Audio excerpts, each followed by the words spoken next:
Hi, I'm Carcino. Oh, let's talk about it. Let's talk about it. No one knows Carcino and none of these. There's so much going on in the world, and I'm just giving my 2 cents on it. Go in and do a raid at someone's house, but you don't have an arrest warrant for them.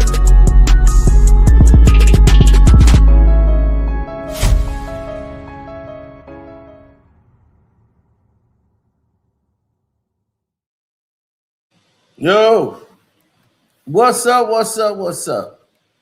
Now, all this clownish has been going on, and don't forget you could donate to the Cash App, which is Carcino. But let's get into all of this stuff, man. What's up, Young Noble?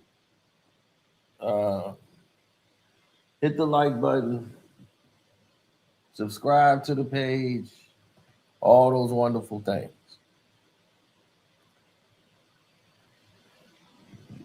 Now, what seems to be the problem here? Anton Daniels then put himself in another situation which he shouldn't have. That's right. The man came out and tried to apologize to Kwame Brown. But when it doesn't come from a sincere place, you make yourself look weak. You turn it into something else. When it's a half-ass apology, you seem to just really want to be in an algorithm rather than actually apologizing. What's up, Sam?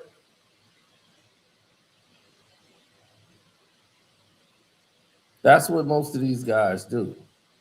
And you see people like Anton Daniels come and go, or they come around and they got their own target audience, they have their own business, and they have you to leverage the situation to talk about what they want to talk about on their platform, their network, etc. Right?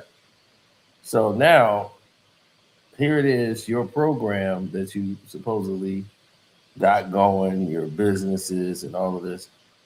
It's a good thing till it's not. Because the person that could bring a lot of it down is Kwame Brown. It's like playing with fire. It's like, whoa, it's cool when you can control the blaze. But when the blaze get too hot, where it starts to destroy things around you, now we got to apologize. Because I don't want this type of heat. I don't need this kind of heat around me. So let's take it back to where he apologized. To that. LeBrack. Let me see what LeBrack talking about. First of all, let me say I appreciate you, LeBrack.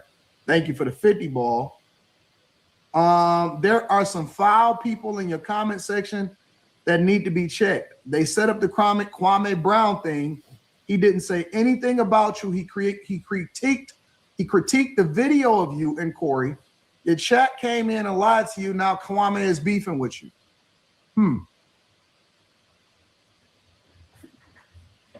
So you're saying that we got some agents, huh? Interesting. LeBrack, are you saying that I got agents in here that are sowing seeds of discourse?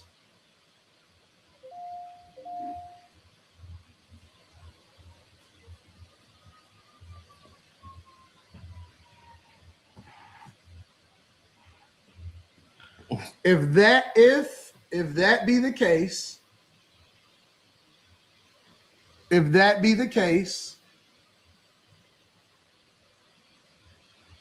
he said he right about that, Lonnie Clark. All right, well, let me go ahead and issue a formal apology then. Let me go ahead and issue a formal apology. Because if that be the case, then me lashing out, you ban some people from the Discord too? Okay. Well, if that be the case, and me having to lash out, let me tell you something. When somebody says something foul about certain things, and so I might have jumped the gun then if that's the case. I might have jumped the gun. All right. I don't have time to watch 6-hour live streams. I'm gonna be honest with you. I don't have time to do certain things. What I did see, though, I'm gonna tell you what I did see. I did see somebody that used to be on my Wednesday night shows on there saying foul shit, and that was it. And so it's cool. Listen. If I jump the gun, then I'm man enough to say that I jumped the gun and I shouldn't have. And so let me take responsibility for that. However, what I do think happened is that I also probably brought out what people was really thinking, but they wasn't saying it until I jumped the gun. So it is my fault and my responsibility if that's the case. If he hadn't said anything up to that point, then that's my fault, and I apologize for that. But what I also noticed is that people, this is the thing that I don't like. Let me tell you what I don't like. I don't like when people attack the people around me and they don't keep it on me. See, when I go off on people, whether I'm right or wrong, I'm going at them. When I go off on people, I go at them. When somebody attack my daughter, wife, any of that type of stuff, it don't matter what I did. It don't matter what I did, because that's for me, the rules of engagement is you keep family out of it.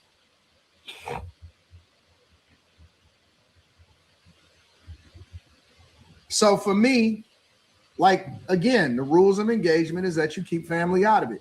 Unless they are a content creator or unless they're doing all of that, then, you know what I'm saying? If they just regular civilians, you keep regular civilians out of it. So for my part, LeBrack, based off of what you're saying, I apologize for that. But I'm not cool with people saying the wildest shit that they say. And so I'm gonna just leave it at that. So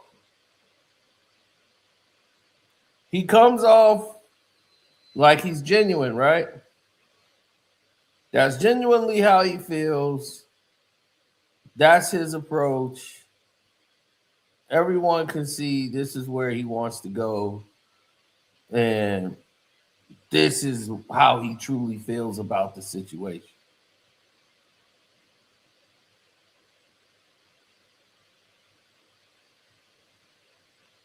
Now,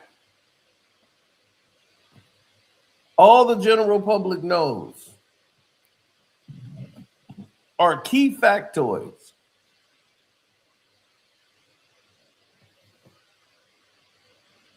First off, you involved your wife by putting them on social media talking about you allegedly. Your wife is in a video talking about your mental health, your behavior, everything. You put your wife in that position. You put that video on the internet. So you put your wife in the crosshairs. Now your daughter, that was up to Corey. That goes back to Corey. But again, you posted her publicly. Then when someone mentions her, you bring her career up and what she was doing, and she's in gymnastics, and you are exposing more of your daughter to the world that Corey didn't talk about. I don't know why would you do that to a bunch of strangers on the internet, but you continue to do that. I do not dwell in disrespecting people's wives and all that. Like, I can care less about your wife. You know, I go by your behaviors and I assess what I see. Like I said, I was never, ever an Anton Daniels guy. Never was. I didn't really deal with him. Kwame was the one that dealt with him a lot. Like he really stood by a lot of the videos he made. Most of it was conservative based and a lot of points that KB agreed with. I think he did something about squatters one time. And I said, yeah, he's right about that. Now, I'm not familiar with all of his work. Only in the past few weeks have I been seeing more and more of his work and hearing how he talked. I saw his live stream on Kenyon Martin, and I was in that chat. I gave him a super chat when it first got started. Then as the live stream went on, it started to go down into the abyss. It started to go to an area where it shouldn't have went. And I said, oh my God, this is horrible. Like it's getting like way beyond the line of disrespect. And I was like, whoa, dude, you playing with fire now. And I'm like, do you know what would happen if you would actually run into Kenyon Martin? Security or no security? You're gonna need more security. Your security is gonna need security. That's how bad that could go for you. But you seem to not understand or get it. And that's how some people act. That's how they react. Now, KB is a whole type of different individual, right? And they want to make KB the bad guy so bad. Oh, they want to make Kwame the bad guy in this situation. He attacking the man's wife, and he's attacking. What about what the person that threw the stones? Kwame was just critiquing just like everybody else on the internet. Everybody on the internet had something to say. I mean, everybody. There were people that had more views than Kwame Brown. They didn't seem to care about that. You know what they cared about? What Kwame Brown said. Because he knows Kwame Brown is somebody people know. Kwame Brown, they talked about him on Fox. He played in the NBA. This is somebody that everybody gonna see and say, oh, that's Kwame Brown. Most of these people, they don't know.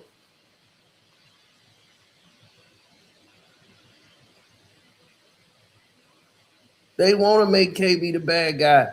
Every time you turn around, who they want to make the bad guy? Kwame Brown. Whoever Anton Daniels choose to be his wife, that's who he chose to be his wife. She chose him to be her husband or for whatever the reason. Who cares? I know I don't.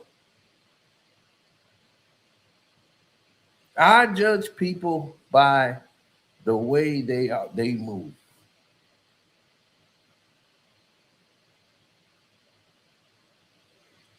The Kenyon Martin thing I thought was way past the gun line. I said, oh, that was way out of bounds. I wouldn't have done that. Because that was way beyond the line of disrespect. But you didn't hear Kenyon say another word back. Never mention that man again. Because he knows that's a trap. That guy's trying to get me to go to jail and do something crazy while I risk my freedom over stupidity. And he wasn't going to do that.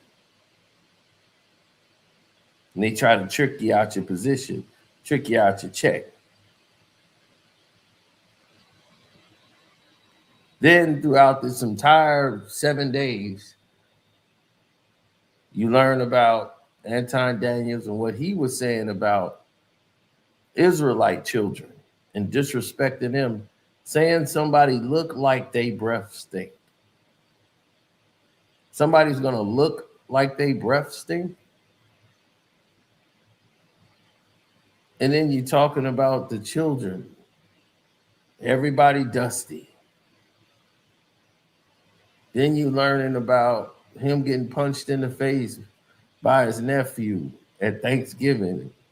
And he brought all that, brought his mother involved in it, got his mother on the phone in the video, bringing his mother and his family business to everybody on the internet.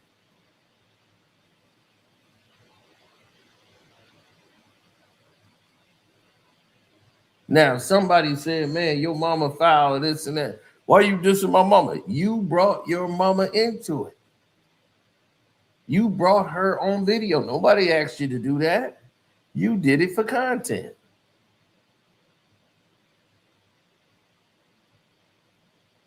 And you lost the fight to your nephew. Your 20-year-old nephew beat you up.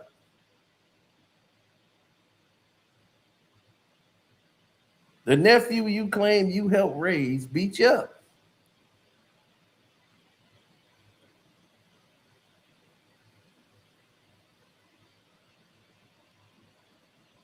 He wants to get the same support that Gilbert Arenas got. But see, here's the thing. These people don't know you. They're not going to come and pat you on the back. To them, they're like, who the hell is Anton Daniels? They don't know you. They know Kwame Brown. They know Gil because he used to play in the league. That's it. It's like a fraternity. So those guys are going to come together. He wants to get in the media space. They're going to help him out as a reward for going at Kwame for them. Because when Kwame says something, it moves the needle. No matter how much they try to make it sound like he don't. The people gravitate over to Kwame Brown, and you know it.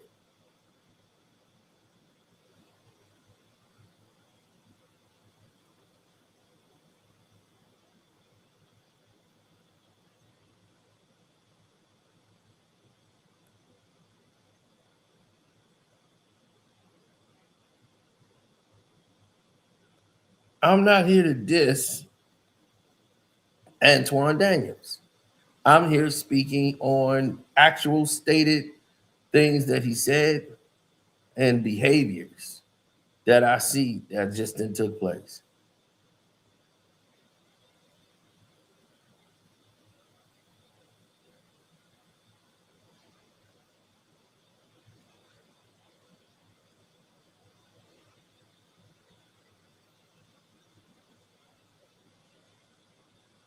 Mm-hmm.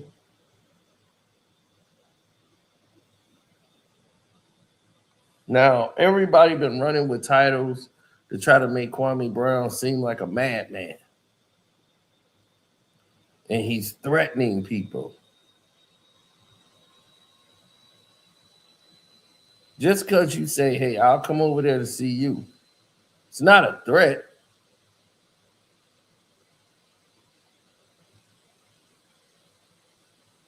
That's not a threat. I'll be like, look, what you want to do? I can come over there. You can come over here. It's not a threat. They can sit down and have a conversation. You got to remember, he liked some of the videos he was doing. Anton Daniels would respond back that, thank you, man. I appreciate what you do. So Anton tried to make it look like Kwame was his fan.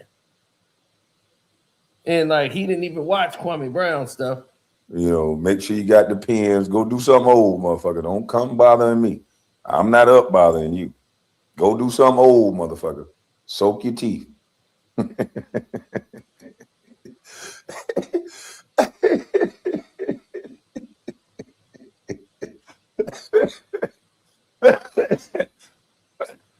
He's still there. Why you had to rile me up like that, man? See how quick you just made me flip that switch on. Why folk come? You gotta rile me up like that. It's damn near bedtime. I done took me another edible after I done woke up. I done woke up and took an edible that's gonna put me back to sleep. Ain't this a bitch? But I done woke up and I'm coming in here just trying to get a brother to stop saying stuff that's not true. You know what I mean? Respectfully, don't do that. And you coming in here doing all this bullshit. Yeah, she talking about go play bingo. Go do something, nigga. Tired of this shit. Take that plastic off the wall and make sure it's laying across that bed or lay it up under the sheet. So every time you roll, that should be. Hey, I can't go to sleep, baby. You rolling, and that plastic is popping. It's cold, so it's dry. Lame, man. He talk about, yeah, you slept on us. You sleep on us. Yeah, man, I fell asleep like a motherfucker. But hold on, let's play it from my video. I'm a different type of cat. I saw another man. I have the text message, and I fetish is with men, but I have the text message and the conversation that me and you had when you said you wanted to do an interview with me, and you said you wanted to fly me out, and I heard a video of you telling another man, "I'm gonna fly you out like one of my chicks." And you was gonna fly me out, and I heard a video of you saying you were gonna fly another man out like one of your chicks. It is definitely a video out. He was talking to a gentleman in 1950, and that's what he told him. After the dude was challenging him, he had one of these rage quit conversations, because this guy that don't care about nothing nobody think, as soon as you have a conversation with him, he got to upend you in the conversation. He'll sink his own ship, tell you that he's sleeping around on his wife. He'll tell you anything just to win the conversation. He'll tell you he Christian one minute. He'll tell you he ain't never sleep with nobody but his wife, and then boy to win, he'll tell you he got 45 hoes.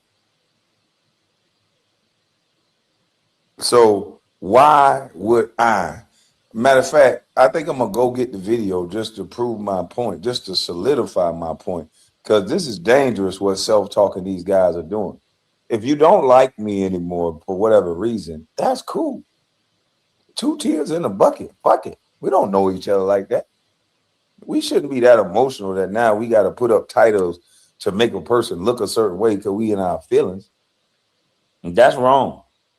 I don't take away from people just because I don't quote unquote like them no more. It don't matter who the fuck like who. Don't take away from another man like this with a lie. You don't know how this could affect me down the line. You don't know how you putting these videos out that make hundreds of thousands of views with people on the sideline being too enthralled with some shit they don't got nothing to do with, and they support you and they watching your channel that I helped create, I helped build, and they're watching you because they done tag your name on TMZ with my videos. So they're watching your channel, report on me, and you're saying that I threatened somebody. That is irresponsible. And it's not true. So please take this title and change it, because this don't make no fucking sense. When you said you wanted to do an interview with me, and you said you wanted to fly me out, and I heard a video of you telling another man, "I'm gonna fly you out like one of my chicks." So guess what I told you? I said, "No, I'm gonna drive." I said, "I'm a different type of cat. I like to drive." Remember I told you that? I'll come to you. Don't worry about it. But then after I start seeing more of the way you bit, run your mouth like that, and I realized, I said, no, your male bravado is caught up in money. It's not caught up in masculinity. See, if you was masculine, you wouldn't be running around here starting fires with people. You speak when spoken to. Now, what I did was, and shout out to Corey Holcomb. I do not agree with Corey Holcomb putting his hands on a woman at all. But shout out to Corey Holcomb for at least being man enough that you put this out on the internet. He didn't come and look at my page and go, "F you, Kwame, you doing this, you a sucker, you was on my," you know what? He didn't do that. Guess what? I gave a fair assessment of what I saw. And it's called an opinion, you so-called smart guy. I forgot, you said you was a C student. You may be more like an F student. Because remember, you're going to sue Corey Holcomb for doxing your daughter, right? Which all he did was. Now, there is the, I'm trying to find the video with 1950. Let me go find this video of 1950 of Corey Holcomb. I just played it the other day. I don't think you got that type of game to talk to no woman to tell him to finesse nobody. That's not you. equate to what type of person you're dealing with. And a lot of times men see the ass and then they I could train. You know what's so fall. funny? Everything that you just said, man, Mr. 1950. I'm gonna be honest with you, bro. I could train up a chick to come and finesse you all day long. Okay, all right. So what you saying? And look at Quentin laughing, the guy that know him the most. Now, Anton, the married Christian conservative, black, what did he say? He is I keep forgetting this big word that he said he was for the black community. We got to go to my Google history to see what the hell he said. What did he say he was for the black community? Prototypical? What did he say? Hold on. I gotta go. Where's my history? Personification. That's what he said. This is the personification of the black community, talking about training up a chick. Where is his wife gonna be while he's giving this chick all this training? He sounds like a pimp. The pimp personification, conservative, Christian first, black second pastor is gonna be able to train up a chick to make sure she can finesse a dude. That sounds like something goddamn Pimp Juju would do from DC. Shout out to Pimp Juju. Sound like something goddamn Pimp Juju would do. Train up a chick to finesse a man. Now, I don't understand how this married man can know how to train up a chick. But let's hear him. Let me tell you something. So what you saying is, I don't view you as a man with no game to do that. I don't think you got that type of game to talk to no woman to tell him to finesse nobody. That's not you. Let me tell you. Now he's been challenged again. This is the way men talk. Now, Mr. 1950 ain't being disrespectful. He's just talking that talk. If you talking like you that guy, another man is gonna say, "Hold on, bro, you ain't that guy." I gave the analogy. Men, we can't just run around running our mouth. I said it before. If I walked into a gym and say, "Yo, I think I got the best bench in this gym. Can't nobody fuck with me on bench in this gym." If I say that, I guarantee I best be prepared for one of them little short arm mother truckers to come up and say, "Nigga, you cap. Your big tall self cap. Come on, get up under this bench press. Let's see who can do it the most." I expect to be challenged on what I said. And this man is not equipped mentally. He's not patient enough. And he don't even have the words. And like his wife said, he is too emotional. This guy didn't give an apology to me. He apologized to the dude who sent the cash out. He said, "If what you're saying is true." Hell, I said it 2 days ago. He didn't go do the research. He heard my live. He didn't go do the research on what I said and then came back and say, "Kwame, you right. I'm a man up and say I can eat that. I apologize, Kwame. You absolutely right." No, that's what a man will do. This so-called Christian conservative bag chaser. You heard my live. You heard my response. Hell, it went viral on other people's pages when it got taken down on YouTube 30 seconds after the goddamn video. That's how fast it spread around YouTube. Imagine if the damn video could have stayed up for 1 hour.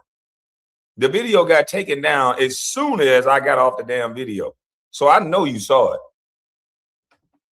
So you didn't have to get a super chat to fake like you want to apologize. And it's bigger than that now. You done said my whole chat was Dusty's. You question, why do I even talk to these people? You came out and let one little situation let me know what you really think. That's why I said, nigga, you told your draw. Whatever hatred you got for basketball players. Then on top of that, nigga, you started talking crazy about Kenyon in front of Gilbert. And speaking in general, these basketball players, these niggas don't know nothing. These niggas don't got nothing. You talking to the wrong one, son. I'm nothing like what you talking about, boy. I'm nothing like that. So I can't respect a man that finally makes some money and go to talking like that. That's why I know you knew money. That's why I came up with that term for niggas that act like you. I be around niggas that got way more money than you, and they don't never talk like that. You think MJ is running around talking like you? You knew money. People with real money don't talk like that. He started making $100,000 a month. That ain't, bruh. At 19, I'd see $250,000 every 2 weeks, boy. 350,000, 450,000 every 2 weeks. So you knew money. You sit up here running your mouth because you finally making some money. It's okay. Pipe down, Junior. You don't gotta disrespect people just because you making money. Relax. Those numbers that you get up on your page and show, you ain't talking to a guy that ain't never seen that. Relax, homeboy. Chill out. Everybody don't go buy Porsches and do dumb shit. Everybody don't gotta talk and worship money like that. You gotta relax. And that's what I was talking about before. Not everybody moved the same. I've done numbers these guys have never done. My video appeared in a movie. Could they say that? I got a licensing deal for a movie. My video got 28 million views. They've never done that. Do I walk around 24 hours a day with my chest out? Yeah, my video in a movie. Yeah. No, my video got 28 million views. And still get views to this day. And kick in money that their videos don't kick in. And that video was made like 13 years ago. So that's crazy. Blackfish is the name of the movie. Somebody's like, what movie was that? So, you know, Blackfish. Last I checked, the video was at 28 million views. None of these guys have ever done that. They didn't negotiate a licensing deal. They didn't know how to do that. I did that 13 years ago.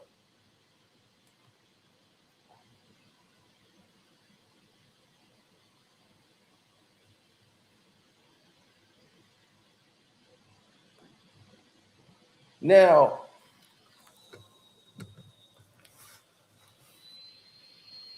I'm trying to get people to understand that the game was bigger. My truth behind videos were crushing anything they was ever doing. I'm doing 1.2 million, 500,000 a video. Like, it's backed up. It's factual. These dudes was not even close. They were never in my stratosphere. So all the stuff that they were doing didn't affect me at all. So I had no reason to be jealous of people that's trying to do something I've already done.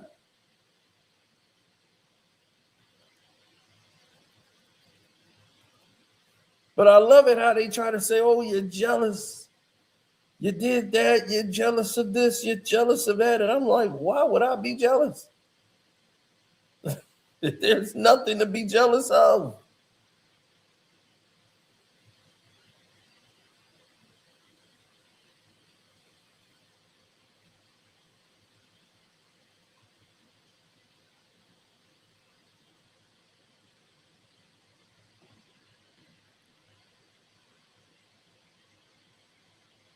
Because they never understand it. They can't understand how a person moves by their own energy. They don't need other people to validate them. They validate themselves.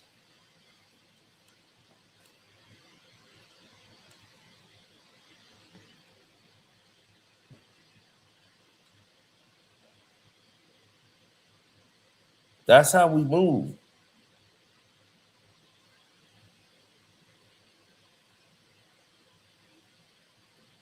Oh, I promise you to do.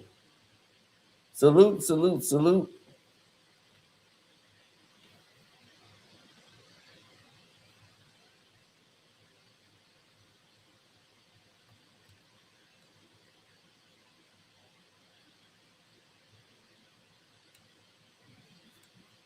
Yeah, that could be the case. Right here, this is my other channel. Look at this. What that say? 28 million views 15 years ago. I said 13. The next video got 1 million. The next video got 826,000 views. This one, 809K 15 years ago. This is about boxing. So as you can see, I didn't have any problems with anything on this videos. Right? They're my most popular videos on there. 500K, 200K, 272K. So these guys weren't even doing this. I done what they did 15 years ago on that stuff. Just to show y'all I'm not capping. The one that got the 28 million views, that's the one that's in the movie. 28 million views 15 years ago.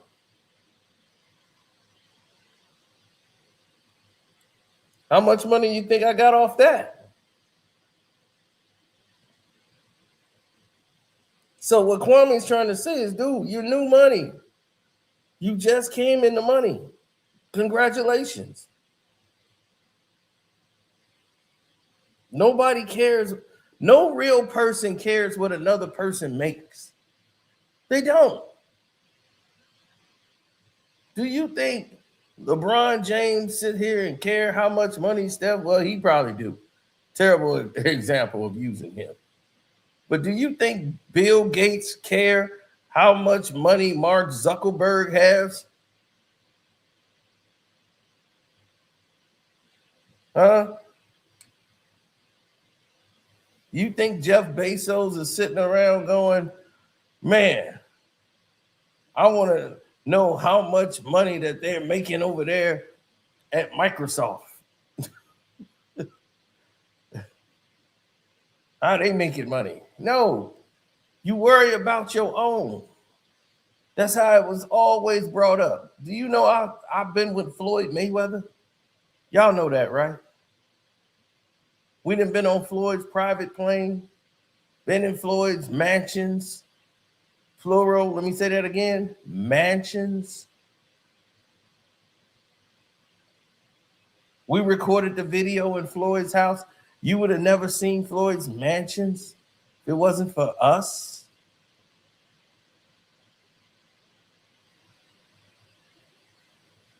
So I've been around real money and people that have multi millions of dollars. And I mean, you know, Floyd carry a whole bunch of cash and he just leaves it around.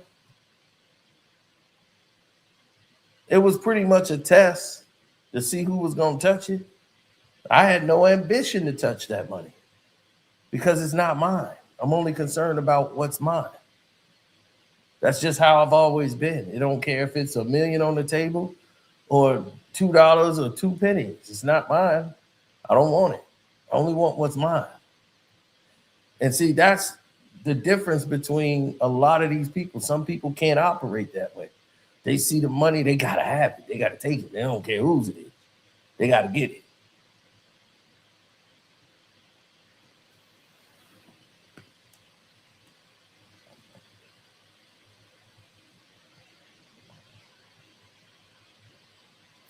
So the process of this is all money ain't good money. They wanted me to betray black people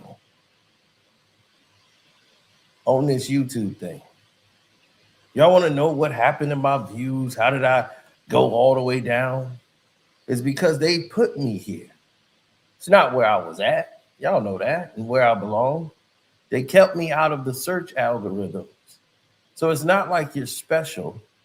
They want people to tear down other black people and not uplift. They want you to take an avenue less traveled by. Like I said, I was in meetings with YouTube when most people can't even talk to YouTube. When they came out with a thing that most of y'all probably don't even know exists. Did you know there's a thing called YouTube Black?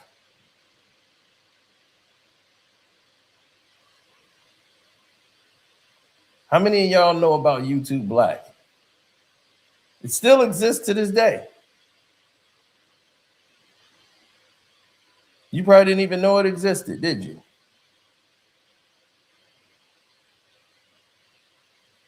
YouTube Black. Now, let me tell you about YouTube Black to give you more context to what's going on here. YouTube was coming out with a program called YouTube Black, and they said, well, who gonna we get that would be perfect for YouTube Black? And I'm like, what is YouTube Black? They was like, your channel would be perfect for YouTube Black. And I said, what the hell is YouTube Black?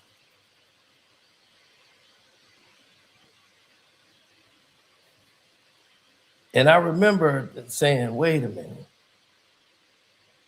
What the hell are you talking about? What is YouTube Black? And they said, oh, well, YouTube Black is this platform we want you to be a part of. And because you're part of our creators list, and we want you to be a part of YouTube Black. And I said, YouTube Black. Yeah, we take about things about the community and with Black people. And I told him, I said, well, is there a YouTube White? Then I don't want any parts of it. Why are you trying to limit me to one section? Like, I can't connect with white people or Hispanic people or anybody else. I have to be what you want me to be. Stay in a sector. And I didn't agree. This is the email to me. Community lies at the heart of your channel. The people who believe in you cheer you on and come together because of you. By staying connected with your followers, you can unlock new levels of potential for your channel. Test out some of these techniques in touch with your audience. They had the YouTube stories, YouTube Live, engage with your audience, right? Then they take it down here. And they said, look at this person named Rashida Draws and February's Creative Spotlight. Right? And then they says, here it is. Introducing YouTube Black Voices Fun Creators Class of 2021. And I'm like, 2021? A group of 132 creators and artists whose talents are as diverse as their hometown. And this is the person that owns YouTube, Susan, gave out community letters and give shout out to your inspired innovation and community. Read about this new feature and tools. So YouTube Black became the new thing that they wanted me to be in and champion. They want me to go ahead and champion something and get everybody else that's Black to run up in here. Come on, man, let's come up in the YouTube Black. And I wasn't willing to play ball because I'm like, you're trying to put me in a box to say this is what I am. I'm gonna be here doing social justice and Kaepernick and all that. No, you're not gonna box me in. I make content for everybody. You're not gonna try to play this game with me. I'm not gonna allow it. So they were mad that I wasn't going to be their poster boy.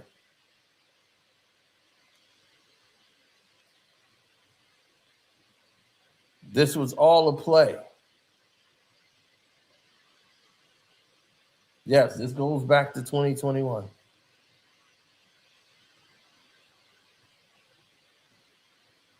So they said, okay, well, we're going to show you.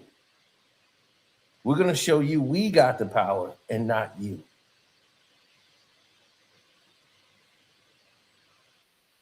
Why? That talking and that popping, I can't fuck with people like that. I'm sorry. And as you see in this video, this is a good illustration. Like, oh no, this nigga he too weird. Have that. That's cool. That's cool. I'm with it. Hey, I got it. Anton, you don't have the mouthpiece to talk to women. You talk to one woman. Hey, so you know what? You don't have experience with women because you only have experience with one woman. That's fair. You're in the wrong lane. You in the wrong lane. I'm gonna let you say that. You know what it is. You know what it is. At the end of the day, You've met me. The man, every video that he's challenged, any man that can hear this man talk, they know this man is continuously talking about cheating. The man say, I'm gonna let you say that. What you mean you gonna let him say that? You said it. That's why everybody on the panel is confused. And look at JP, he got a wrinkle on his forehead like, huh? You gonna let him say that? Look at Alexandria, she's smiling like, oh God. Look at Quentin, he leaning off the camera like, you can lead this man to jump off a goddamn cliff. Look at the dude, talks with whatever his name, 2K. He ducking his head, covering up his face. This guy will talk himself off of a cliff. Yeah, I'm cheating on my bitch. I don't care. Don't ever say I ain't got no bitches. Who ain't got no bitches? He might well say that. He might well say, who ain't got no bitches? He talking about, I'm going to let you say that. This boy is a straight clown. I'm gonna let you say that. You know what it is. That's fair. You're in the wrong lane. Because you only have experience with one woman. That's fair. You're in the wrong lane. You're in the wrong lane. I'm gonna let you say that. You know what it is. I'm going to let you say that. Hey, look at the dude, JP. He is confused as hell. I'm going to let you say that. You know what it is. At the end of the day, you've met me before, Anton. You've met men like me before. I've met you before? No, you've met men like me before. Oh yeah, I'm the guy that you know that you could not touch in that lane. Oh, okay. Oh, you can have all the money in the world, but that shit don't matter when it comes to these bitches. You know it. You know it. Let me say this. Let me say this. You know it. Hold on, wait. Now we cooking. No. This is beautiful. I like. So caught up in his ego, a married man that protects his daughter. His daughter can hear this. The man that spent his whole life protecting his daughter is sitting here talking about training up a woman to finesse a man. The married man that can't back down from nothing and leave no conversation alone. I'm gonna let you say that. All caught up in ego. So now he finna crash out some more. You know, bottom teeth forward, bottom jaw forward. Bottom jaw crash out. Look at her. Oh, he knows what we talking about. He knows. Here's the thing. Don't worry about it, Miss K. I got a fleet of hoes right now. Man, you don't got no fleet of. Man, stop it. Calm down, cowboy. Let me get my phone.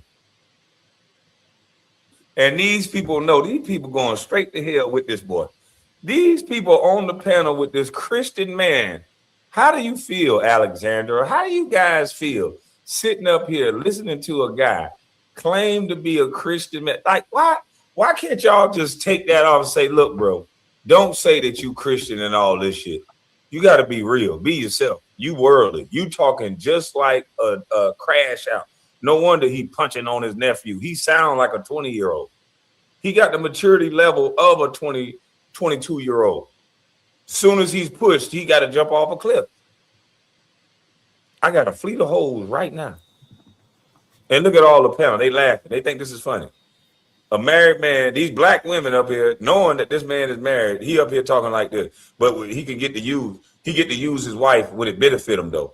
Yeah, you know, I'm married to a black woman with a black daughter, and I'm the quintessential. I'm everything a black person should be. The black community should all be me. All you niggas should move like me. I got a fleet of hoes. I can finesse people with these hoes. That's a double-minded idiot. That's a double-minded idiot.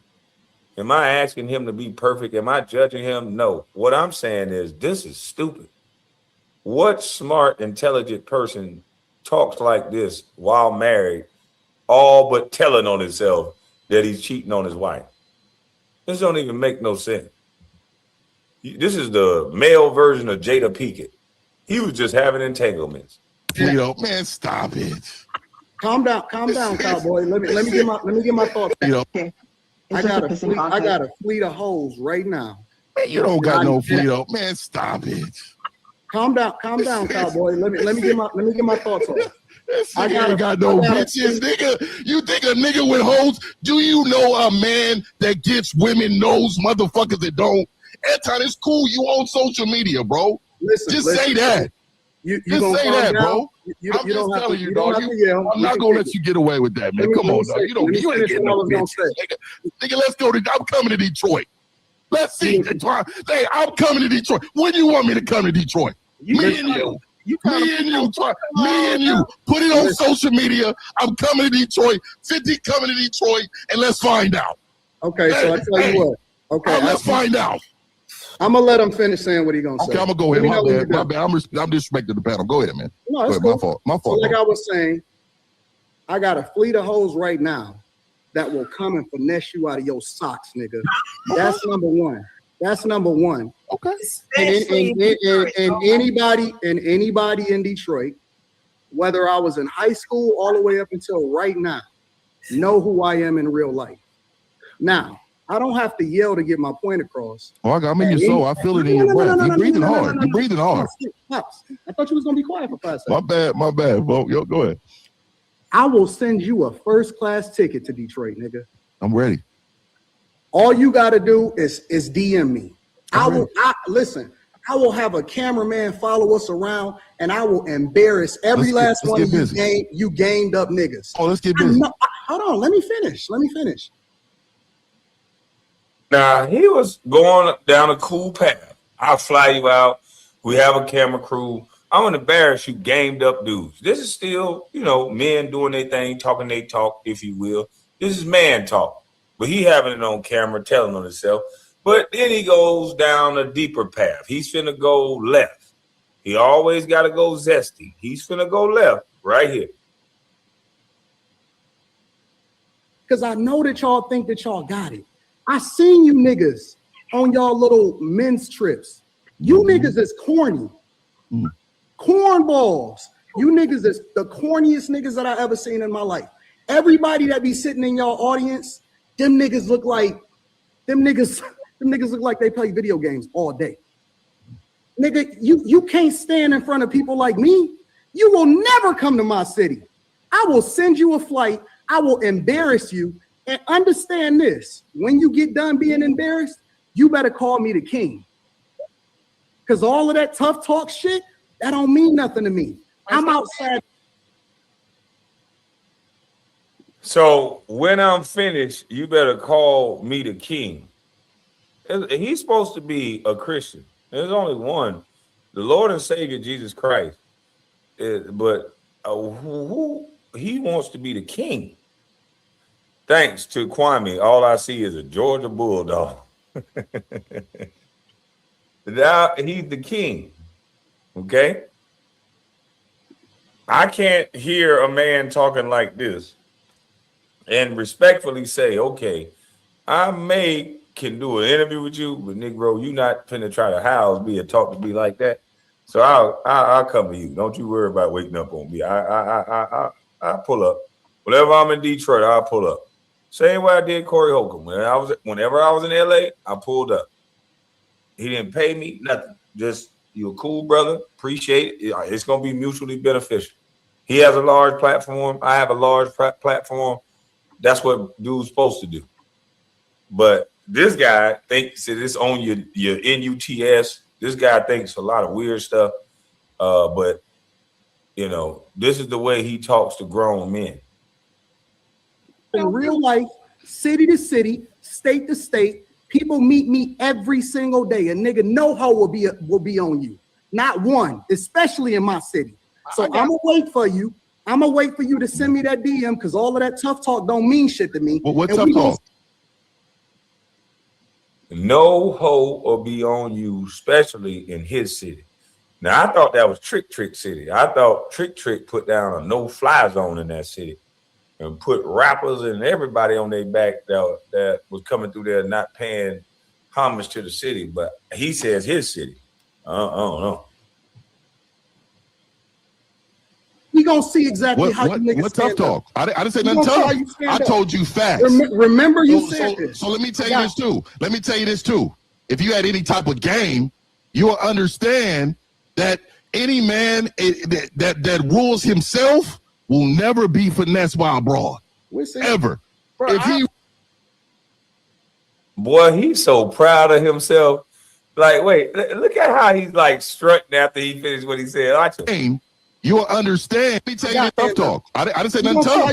I told you facts. Remember you said this. So let me tell you this too. Let me tell you this too. If you had any type of game, look at him. You'll understand that. Look at his face. He is so proud of himself. How he talking to this other dude while married. He's so proud of himself. And Mr. 1950 ain't saying nothing but the obvious. You don't have a lot of experience. You're married. Unless you're going to tell us some new information, you don't have a lot of experience in what you're talking about, big dog. Just chill out. Let us have this lane. He want every damn lane. He want to talk tough. He want to talk nerd shit. He want to talk white shit. He want to talk politics. He want to talk all. He want to be gangster. He want to be a pimp. He want every lane. He think he can fit all that shit. You know, because he's him. He can't just be a regular man. He's him. All this egotistical bullshit. But when a drunk white dude came in the restaurant, he wasn't nothing but, I'm just going to go to my house. I'm going to go show you my Porsche. I don't give a fuck. Man, these dudes like this. Come on, man. This shit is breakfast. Any man that rules himself will never be finessed by a broad. Ever. Bro, if he rules himself. So, Anton, let me tell you, man, first and foremost, man. We ain't got to talk about it. No. You had a whole spiel in this tough talk. Let me tell you what I think about you, because you say, oh, you gay guys, you're corny. Let me tell you. Man, this is one insecure dude. He was begging in 1950. Hold on, let me finish. Everything about him is trying to assert dominance over people over a microphone and shit. Like, you ain't gonna let him get it off. Nigga, shut up and let him get his turn. You just finished your shit. Let me tell you what I think about you, because you say, oh, you gay guys, you're corny. Let me tell you. Anton, tell you what I no. You had a whole spiel in this tough talk. Let me yeah, I'm gonna let you get it off. He want him to be quiet. No. I done said what I said. So let's just make it happen. No, nigga, shut your mouth. It's his turn. You on a talk show. This is where y'all supposed to be talking. He want to finish what he's saying, and no, okay, we just gonna set it up now. Let's wait till it happens. No. You done said your spiel. Hush your mouth. It's his turn. Let you crash out some more. No. You had a whole spiel in this tough talk. Let me tell you what I think about you, because you say, oh, you gay guys, you're corny. Let me tell you, Anton, I'm not gonna disrespect you by calling your name. But what I will tell you is, I know you're never and ever in life going to ever be in the lane with me, and I promise you that. And when I get off that plane in Detroit, because I will, and you think I'm playing? See, you don't know, Phil. I fly, and when I come, I just want this same energy. Because this is what I do. You're in the wrong. Like, just stick to talking about stocks and bonds, homie. My God, you're not talking about. Now he's gonna lose it. Now let's hear. Make sure you remember what 1950 said to him. Now Anton wanted to end the conversation. Anton said his stuff. Now 1950 saying his. 1950 said, stick to stocks and bonds. Watch how Anton respond to stick to stocks and bonds. Watch this. Let me ask you this, Anton. Let me ask you this. As a businessman, you need to have experience in order to be successful, or can you just come in and be successful right away? Do you need experience? Do you need experience in knowing what you're doing? I'm letting you get your thoughts on. I'm just saying, because you know. This guy is a D student. never answers the question because he know that if he answered this question, it's gonna back him into a corner. Anton, the Black Power Ranger, salute Will. He knows that if he answered this question, it's gonna back him into a corner because the answer is yes. The answer is you can go to college, you can get 50-11 degrees, but they're gonna want to know what's your experience at this said job. You got to have experience. And this young man, this lady, Hey V, is down there smiling like a motherfucker because she knows that this crash out ready to tell on itself.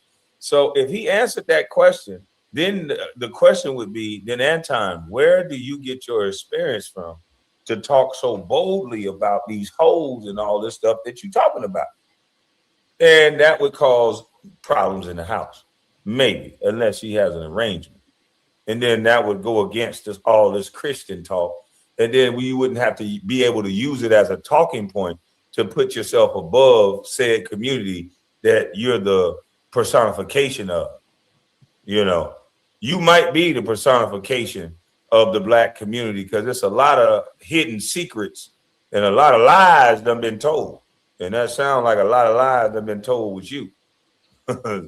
If you the personification of anything, you the personification of a damn liar. I'm letting you get your thoughts on. I'm just saying, because you know you need experience to know what you're doing when it comes to women.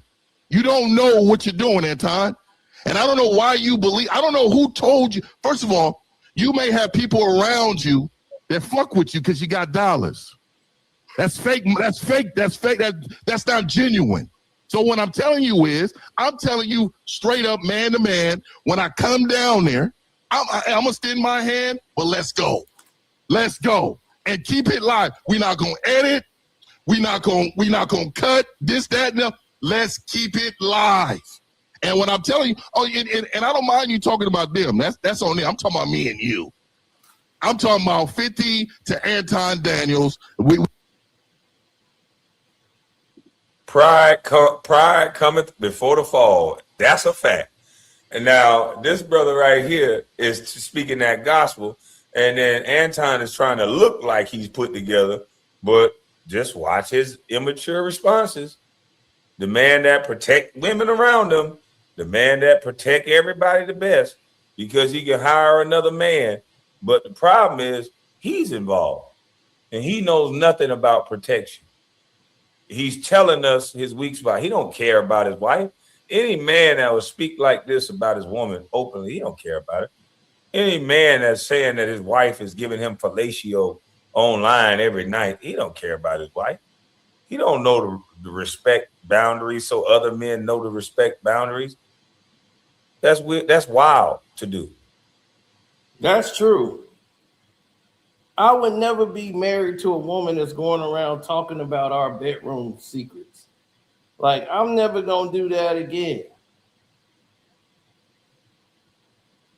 You know what I'm saying? Like, I'll be like, oh no, I'm never doing that again. I'm not going back to you.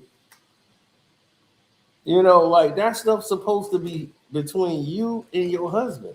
That's your private bedroom stuff. That's like me showing off pictures of my wife naked or things of that nature. If I'm married, you know, and I'm showing people my naked wife.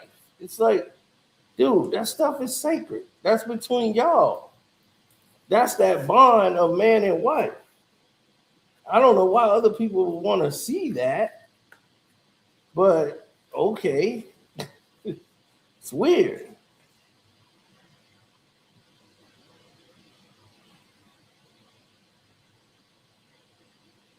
Yeah, they get in their feelings. And that's how it always happens. People go into feelings. Don't forget to hit the like button, subscribe to the page. Don't forget to subscribe to Kwame Brown Buzz Live page. Anton Daniels have his millionaire thing going on. You got Mr. 1950, subscribe to him as well. Here's the thing that most people seem to forget. Anton likes control, as it appears when you see. Like, I've seen a lot of Anton in the last 7 days, more than I've seen him ever. So he's getting what he wants. He's getting the attention from all of you. Anytime his name goes up, he wants that relevance. This is why he chose to continue the war with Corey.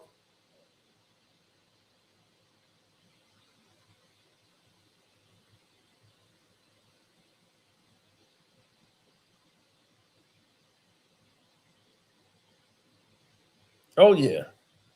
Because, see, the longer this thing went, the worse it became.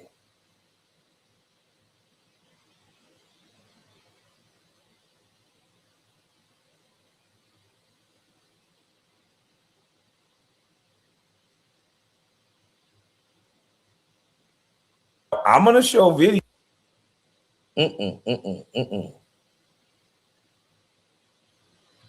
No, because you have to understand that when you move in such a way where everyone else is affected and it's affecting their lives more than it's affecting yours, then you'll start to get it.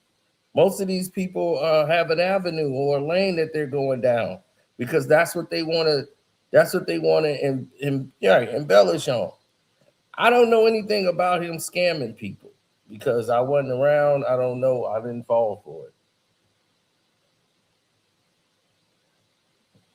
it. So I can't speak on that.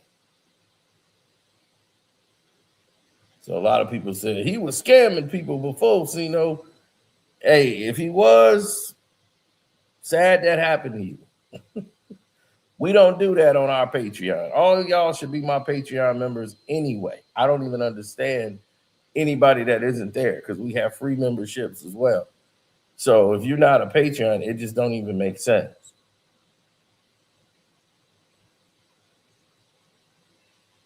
Well, we do more than just talk about people. We actually discuss business as well, ways to help you make money. Because that only benefits me if you make money. It proves that I do know what I'm talking about. I am right. And everyone acts like information has to come directly from them or it doesn't make sense. That's not true. Information can come from a lot of different places. So what you want to make sure that you get is, you want to be put in a position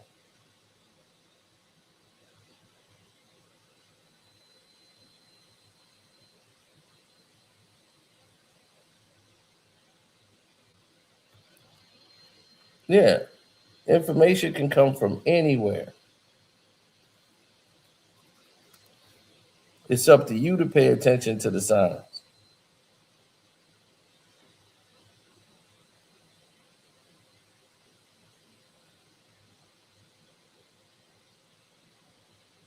Mm-hmm.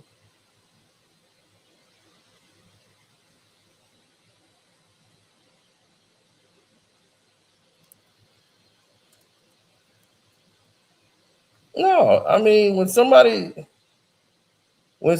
like what they do to an extent, you just got to know what it is that you're dealing with. Some people just don't know what they're dealing with.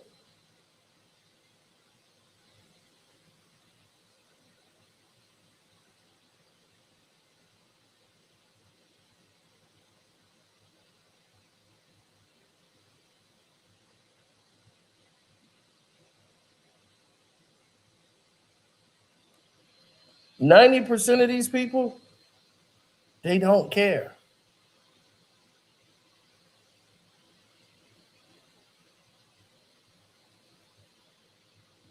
They crash out all the time. They can't help themselves.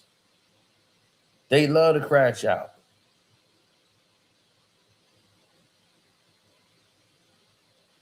Yeah, shoot, Dusty. Get the dust off, baby. Get that dust off my shoulder. That stuff don't bother me. You can say Dusty all you want. It does not bother me.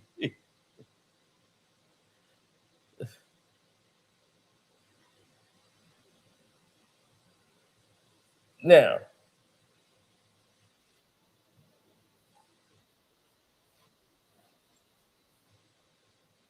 How you doing? I'm good. Shout out to an exclusive. Oh, freeze now it. Anton went to apologize, and we showed how insincere the apology was, right? So now that we know that the apology is very insincere, very insincere, what else do we know? Reached out to for months prior to that. And I was very messy. Let me tell you what's really happening. It's amazing. It's not me. It has nothing to do with me. They hate it's several different things. The first thing is that they hate what I represent because I'm the person that wasn't supposed to make it because I'm not the thug. Hey, Miss I don't have any broken family. I don't have any scandals. I've never been to jail, any of that. So when I say that this ain't what we supposed to be, we supposed to be different from that. It makes people upset because I'm not a part of the go along, get along gang. That's number one. But let me tell you why they attacked my wife and my daughter. Now, everybody's the go along, get along gang. Now, where would he get the go along, get along gang from, right? From Kwame Brown. None of these people were talking about the go along, get along gang today. He was watching and paying close attention to what was going on. Now, remember, this had nothing to do with Gilbert Arenas. This had to do with Matt Barnes and Steven Jackson. That's who all of this stuff was going back and forth with. And who were the two people getting the majority of all the hits and views at that time? Once again, hundreds of thousands of views. There was only two people out of that whole circle that was getting any views of any kind whatsoever. Kwame Brown and the guy you talking to right now, or you chatting with or listening to, Carcino. So when you saw us two getting all of those views, that made Gilbert Arenas want to get involved so he could build himself up. And you were sitting there watching from the sidelines saying, I wasn't go along, get along gang. No, because you want to get along. You want to be in the go along, get along gang. So this is you exactly the person they was talking about. Go along to get along. That's what you want to do. You want to be a part of the go along, get along gang. You want in them doors. Like, I got to get in there. They don't like dark-skinned black women. I believe that. I believe that. Who don't like dark-skinned black women? Based off of what information? Who doesn't like dark-skinned women? Because you have a dark-skinned wife, all of a sudden, everybody don't like dark-skinned women. Based on whose information?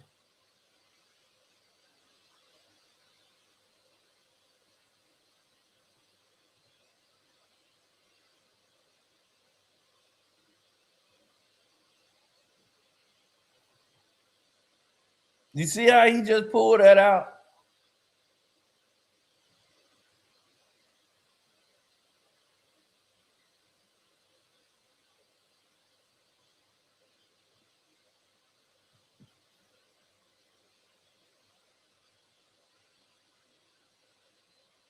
He said, I bet you can't pull up 100K views with Kwame Brown. Prove me wrong. What is he talking about? Like, what do you mean? 100K views with who? With KB?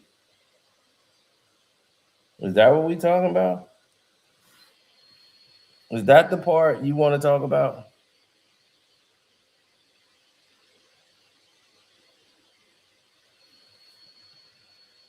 Like, I'm serious. Like, what? I don't even understand what that means. You have to be very clear about what you're saying. Right. Like, that just came out of nowhere, though, when he said that. We definitely have I'm a couple. telling you the honest to God. Now, listen. My wife is gorgeous. Absolutely gorgeous. Like in real life. Mm-hmm. Anybody that has ever met her, 1,000 people didn't met her at all of my Patreon meetups. They all say she's nice. Very nice. She's Very the nicest person in the world. She's absolutely gorgeous. Mm-hmm. Like slim and the waist, the sweetest person ever, all of that. But So, a person has to be slim in the waist to be beautiful. You got a problem with fat people.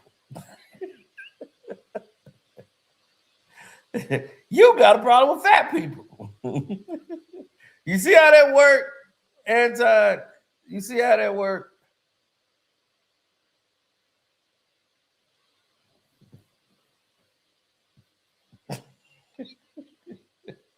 They just don't like people with waistlines bigger than a 5.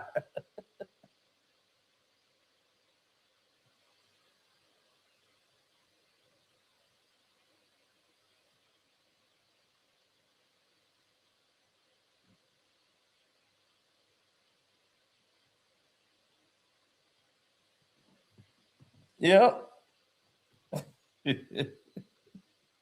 He said, I think Anton's watching this right now. But that just made no sense. Now, my wife is beautiful. She should be beautiful. You married her.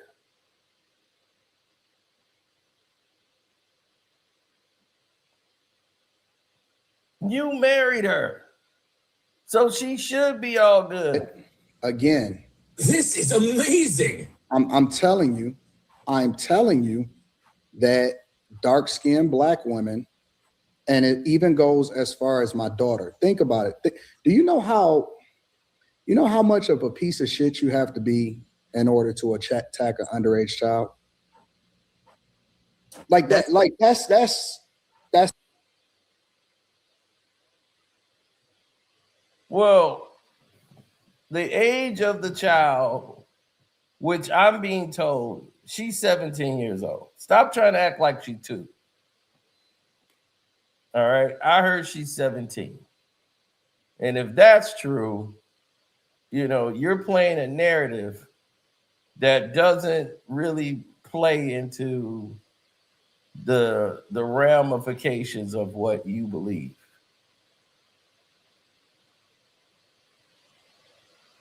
Right. You're trying to make everyone believe this is a little bitty kid. It's like a political narrative. And now, one time that this man say anything about her being dark-skinned, you're talking about another dark-skinned man did not make fun of her skin being dark-skinned.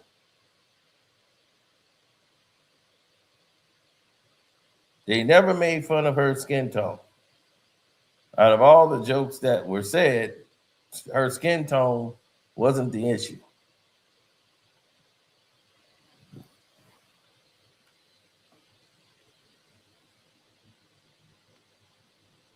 But we'll continue. That's the lowest of the low. Mm-hmm. I'm keeping it 100. Like that is the lowest of the low that you can ever be. Mm-hmm. But that's the spaces that we live in. It's no rules, which is a good and a bad thing, right? The no rules is you get to see who people truly are, because I think that the internet is really the reflection of how people really think, but they would never really think it in person. Mm-hmm. Like they would never say that in person. Mm-hmm. You know what I'm saying? Like they'll never say, "Oh, you were stupid," whatever, so on and so forth. But they don't like dark-skinned black women, which is really weird to me, because if everybody is so pro-black, right? Fuck what we say on the internet. I always go by what we do. Right. Well, then if you're going by what everybody do, then you have to go by what you do as well. It can't be one way. It can't be one-sided. You can't say we go off what everybody do Then we see what you do.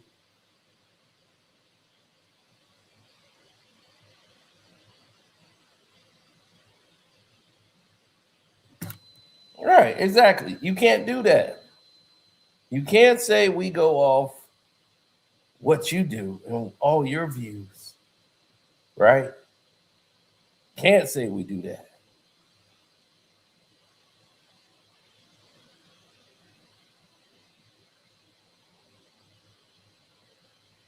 Yeah, exactly. You can't say we go off these views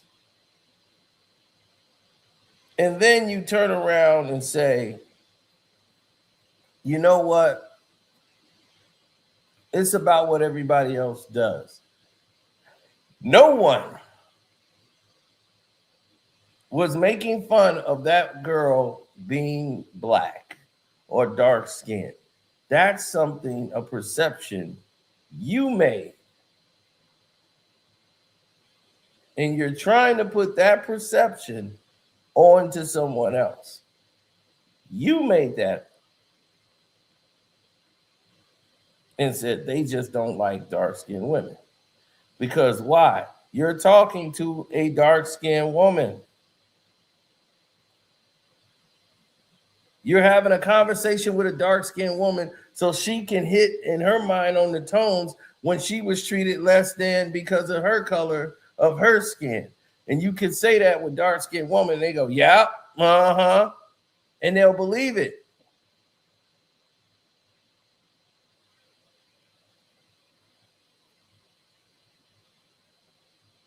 So Messy, she's sitting up there like, yep, straight up, yep. So right now he's pulling on the heartstrings of her experiencing the same things where she can relate. So even though this was never stated anyway, Anton's using manipulation for sympathy. He wants sympathy for the situation in his wife and his plight. He's pulling on the heartstrings. Here's the thing. Corey said, I'm a dirtbag. He don't care. He's a comedian. They'll go low. You went low when you insulted other people's children and saying the kids look dusty and talked about the other people's kids. So you've done that before too. But yet you don't mention it and say, hey, I'm a dirtbag myself at times. You want to just villainize Corey as if you've never insulted anyone's children. What about those Israelites' children? And what is your problem with them? Everybody is so pro-black. Then wouldn't that mean we would marry black women? Wouldn't that mean that we wouldn't have children out of wedlock? Wouldn't that mean that we would hire all black people?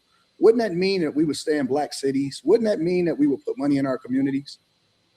Wouldn't that mean that you wouldn't be married to a non-black person? Shout out to Don Lemon. So I don't believe people because their life is not a reflection of what they say that they are. I don't believe them. I'm with you. I hear you. And I also believe that we all don't have to think the same.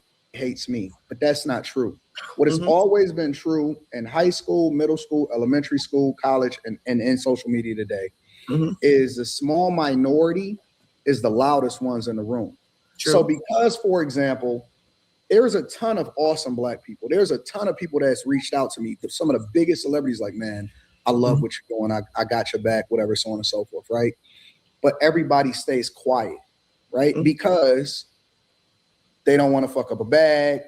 They don't want to get the wrong reputation, whatever, so on and so forth. But there's a silent majority of people that don't think the way that the most degenerate people on the internet thinks. And so people wonder, well, how come you got a bigger platform than all of these motherfuckers combined and put together? The majority of my demographics are black people. I said that.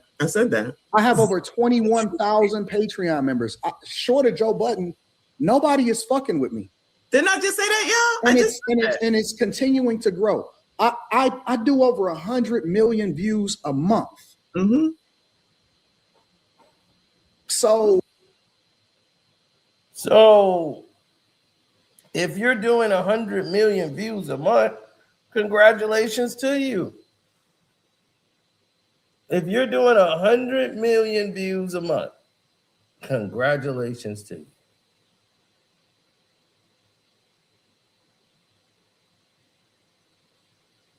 So I don't know what all he does, but if you're doing 100 million views a month, that's cool. But a view is not your validation. As I told you, I've had 28 million views on a video. I've yet to see these guys have one video with 28 million views. But the views don't validate you. I don't go around holding that over people's heads, because I've used that as an example to show it doesn't validate who you are.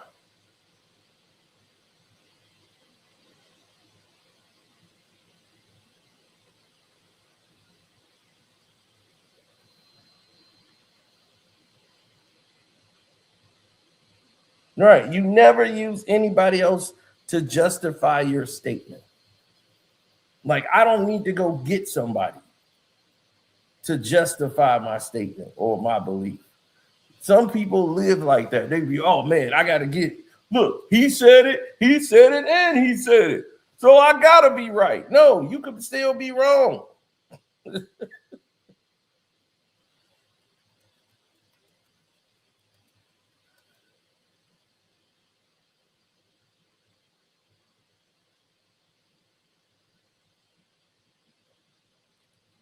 I know. I tried to tell him, right? I tried to tell him.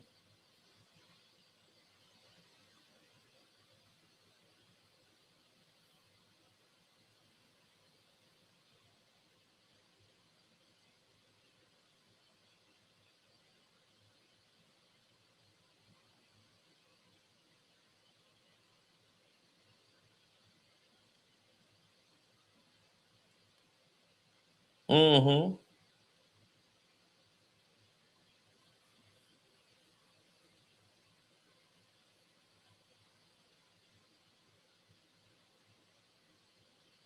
They'll never cease to understand it, right?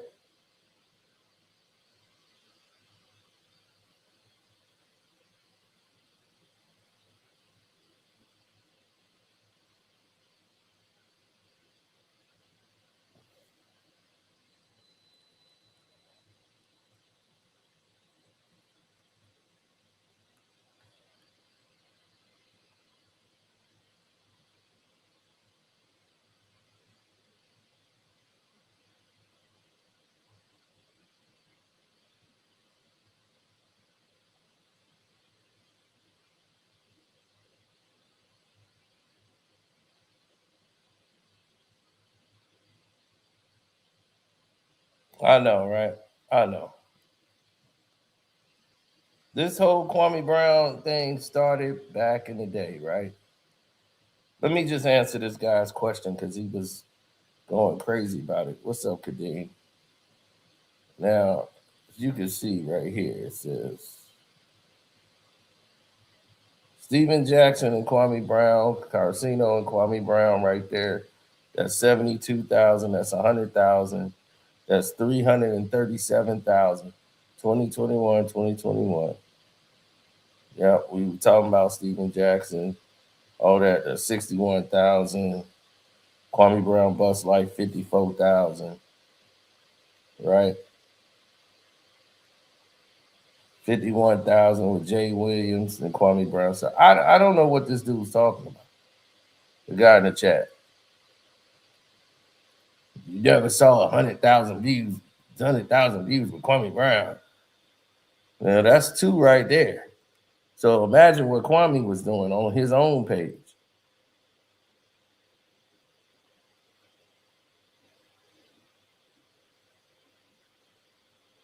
Now, let's get back to the regular scheduled program. that would tell you something different. Now, of course, it's going to be a lot of loud people, but what I am using this to illustrate to people is that y'all got to be unapologetic in your convictions. Stop thinking that you have to say the thing that everybody wants you to hear and start being authentically you. Right. You don't have have to fuck with this degenerate shit. You don't have to go to jail. You don't have to have baby mamas. You don't have to have smut, right? You can actually be authentically you. Mm-hmm. Now, wouldn't that refer back to him?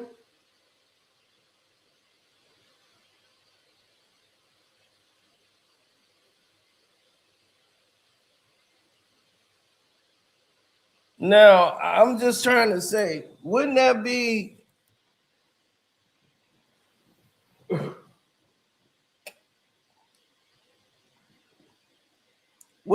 a problem for most people?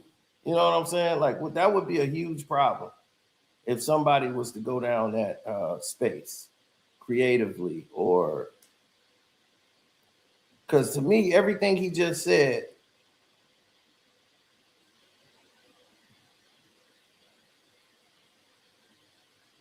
how many views do I get today? It doesn't go past FedEx.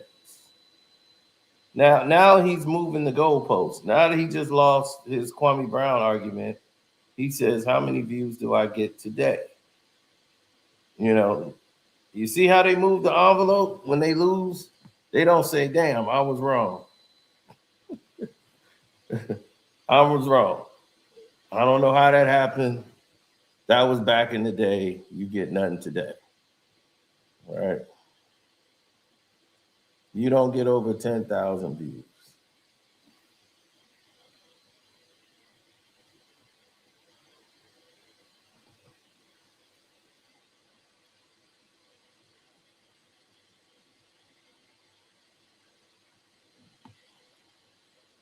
Okay. I don't get more than 10,000 views. Okay. All right. Sorry for this interruption, people. Won't take but a minute. January 20th. That was last week. Corey Holcomb, Ryan Davis situation. 61,000 views, right? Then you have Corey Holcomb, 46,000. There's the 9. Anton Daniels respond back to Corey. That's 40,000. 6,000, 4,000, 30,000. Ryan Davis called this and that, right? Another 5,000 for that. 1,000, that's 12,000, 14,000. So yeah, the views fluctuate now. So they go up and down. But you know what? I get paid more money than somebody that gets about 100,000. Yeah, you don't know how that works, do you? Don't worry. You'll figure it out one day. Or maybe never. So you're wrong again. But anyhow, let's get back to basics. Right. All I need is 10 to do what people who get 100 do.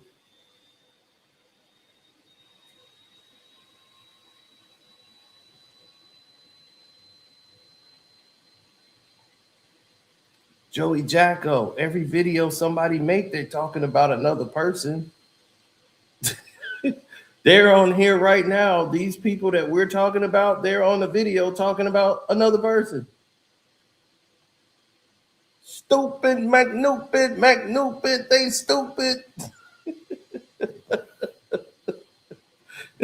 Stupid, McNupid, they just stupid, they stupid. When you watch the news, what do? They talk about other people. You watch the news and they talking about themselves. Hey, welcome to Channel 5 News. Today, I went to withdraw some money out the ATM, and it was giving me this sign saying that I had an overdraft fee. And, I called my wife and I called her a cunt because she sat there and she let it go over the... No, they don't do that.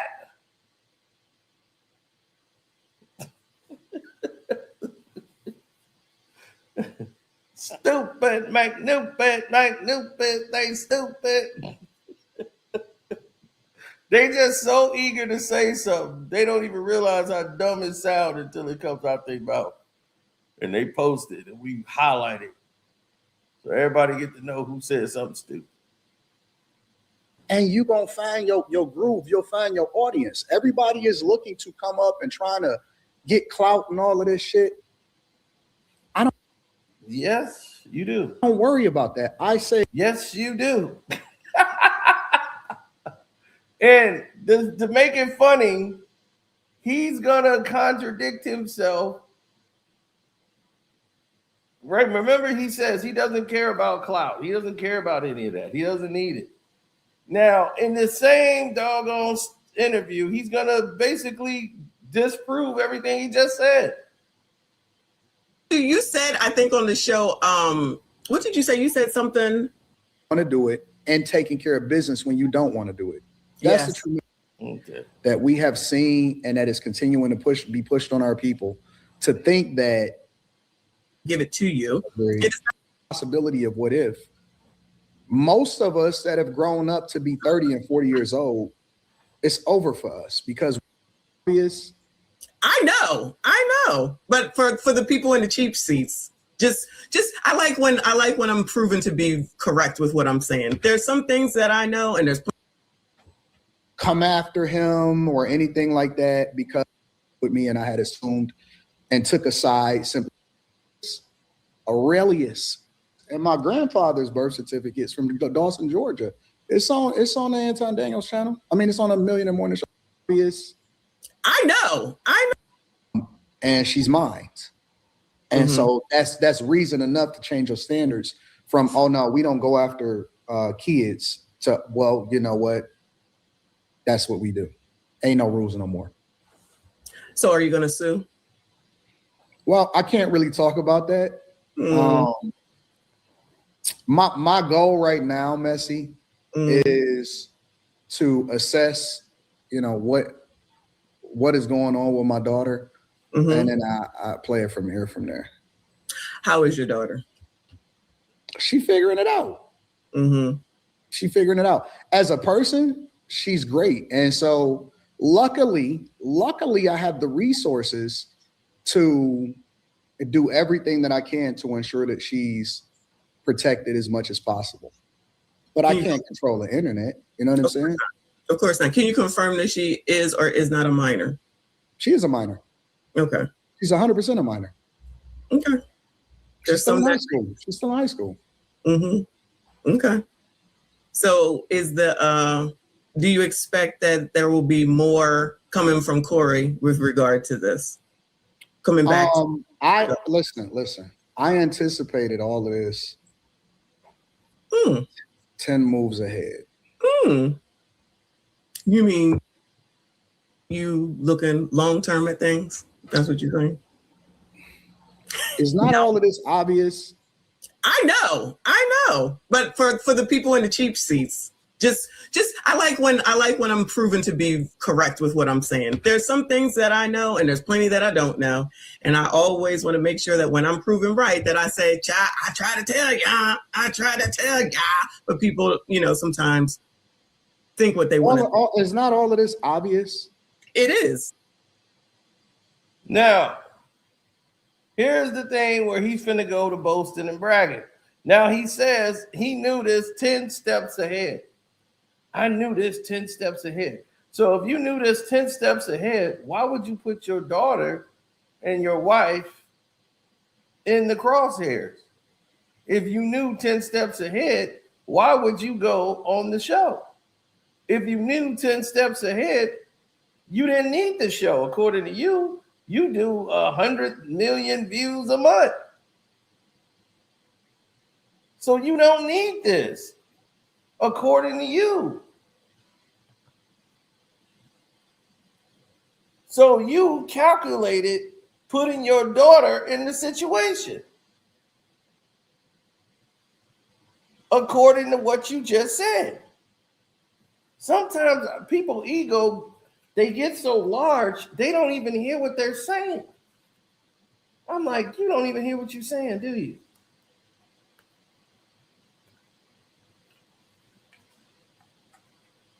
And that's why I look at them. I'll be like, man, you can't even hear yourself, do you? To me, it's sad.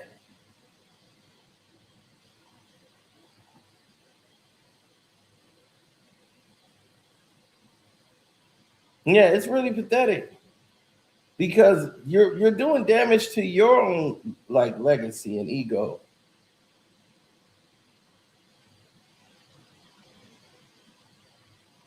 Yeah. I mean, if you look at it, you're dealing with people who don't understand that when you were coming up in the game, the scenarios changed for you. They actually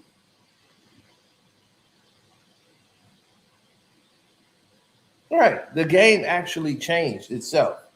So you're basically trying to sound super smart and take credit for something that has nothing to do with you. But okay, because it went down. This is a Harris. What's that dude? Harrison Barris situation where they blamed him for Bill Cosby. It was because of him Bill Cosby went down. No, they just used him as the smoking gun because he was the black comedian that said it.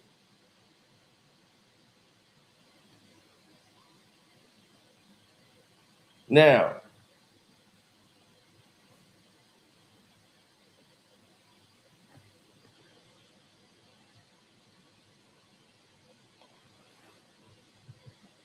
yeah, exactly. So because they were the ones that said it,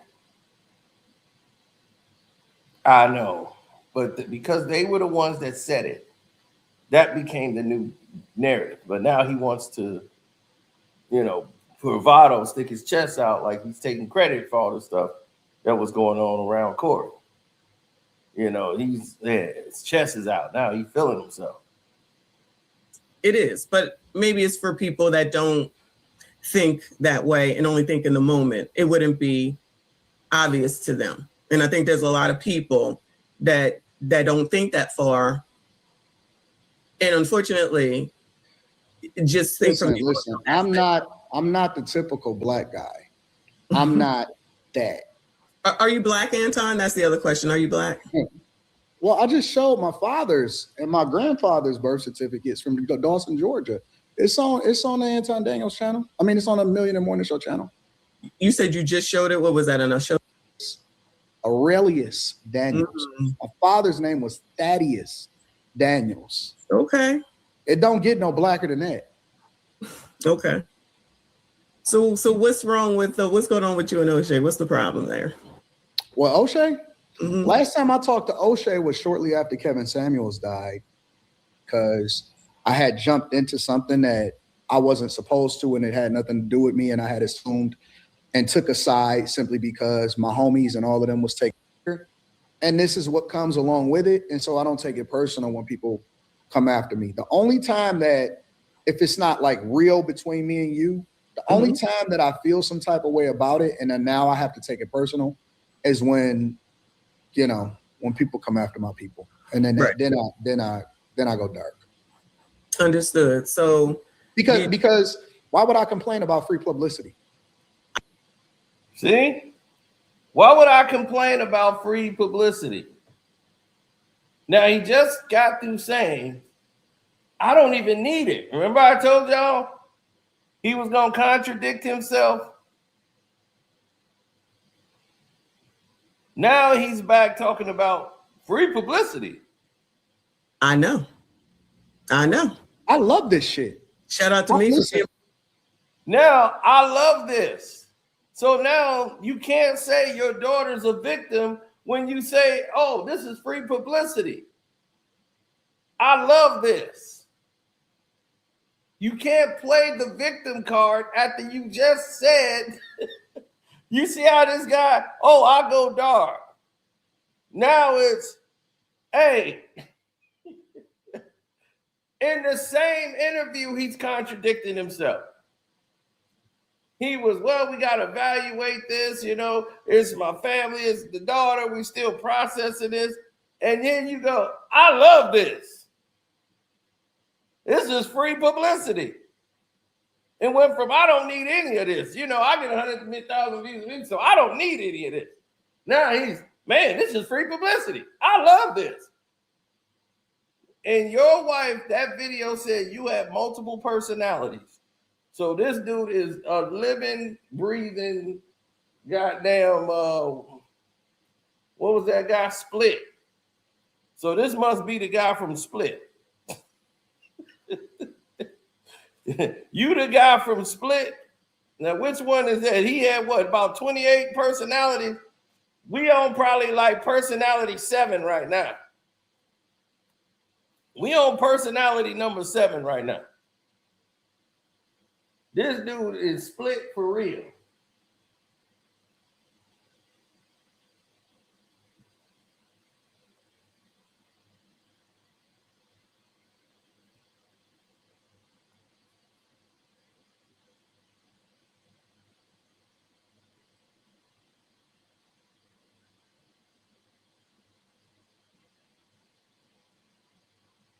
Mm-hmm.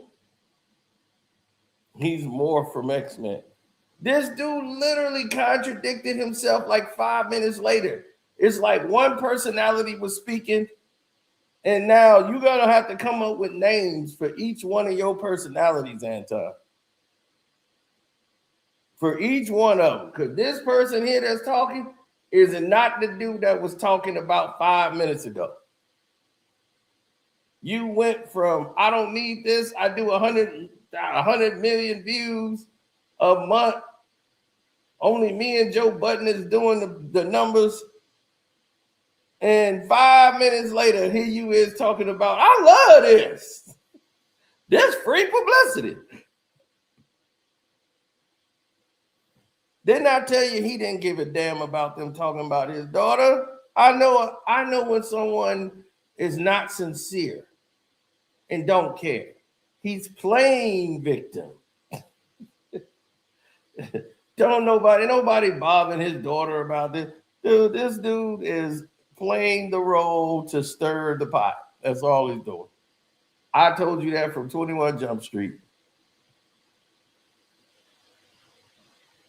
Because the truth is always going to come out, and guess who's going to give it to you? Anton.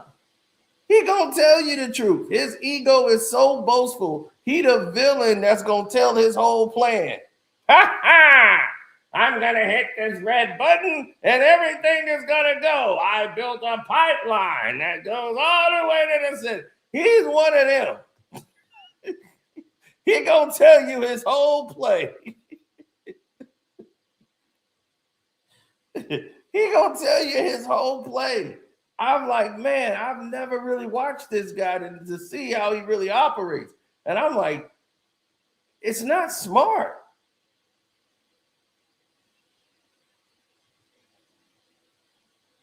It's not smart. A lot of the stuff he's saying is not really smart. It's really surface level.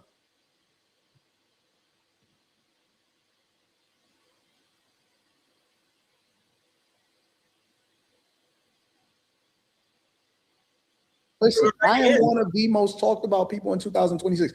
Do you know how beneficial this has been for me? Yes, I do.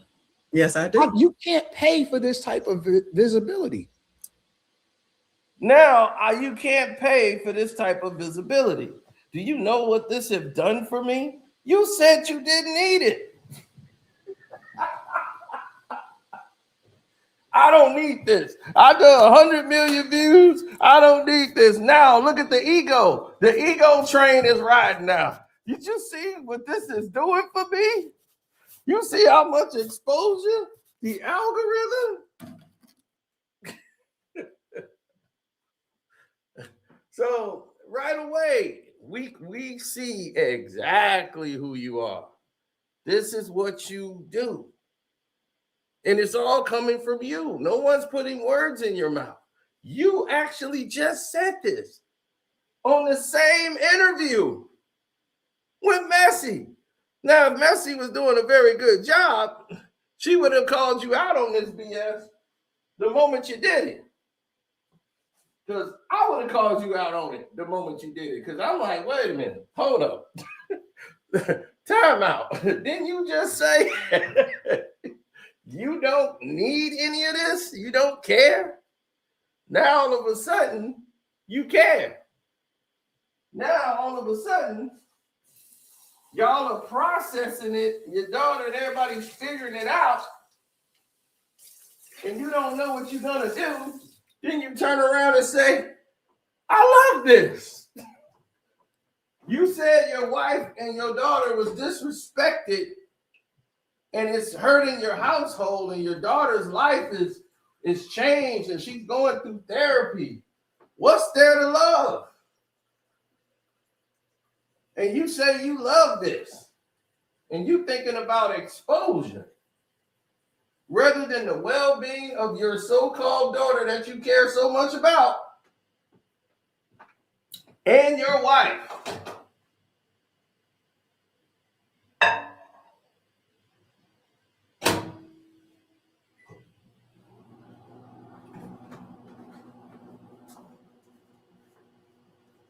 And just because you're in high school don't mean you're not a minor, sir. If she's a senior in high school, in some places, 17 is legal, bro. Just letting you know. A lot of people saying your daughter is 17. Cool mo daughter. That's what what's it that Craig said. Yeah, I saw that.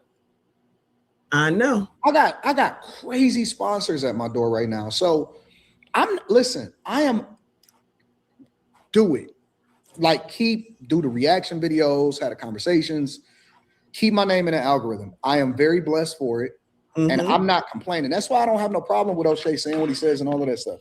It's cool. It is what it is. I don't have no problems with that. Okay, I'll keep you in the algorithm if that's what you want. You just giving me the okay to keep you in the algorithm. I have no problem keeping you in the algorithm. I don't think it's gonna be what you want, but if you want it, no problem. I'll keep you in the algorithm.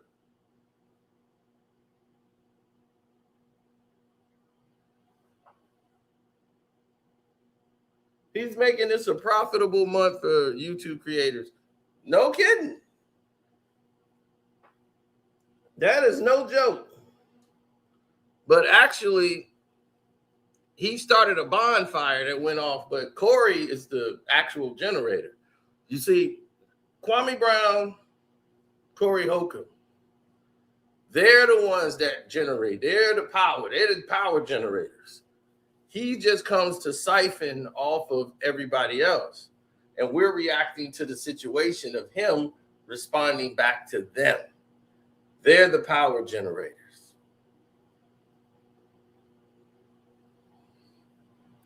See, and because everybody and the way he talked, like I'm doing this many views and that many views, it ain't coming from this space. So when he says, I got sponsorships at my doors because of this, out of the stripping business for good,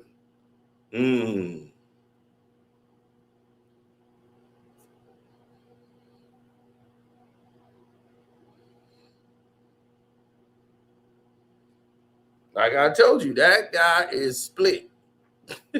I just heard this dude say about 3 different things. He talking about he love his wife. Next thing you know, he's a pimp from Detroit. I'm like, what's going on here?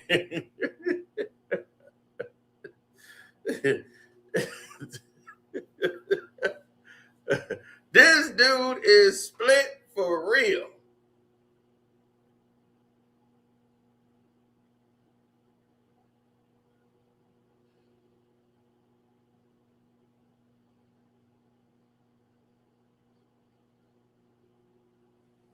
Man, they've seen all of this before.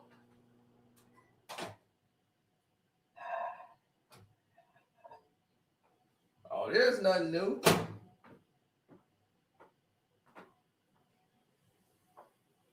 It's tea, boy.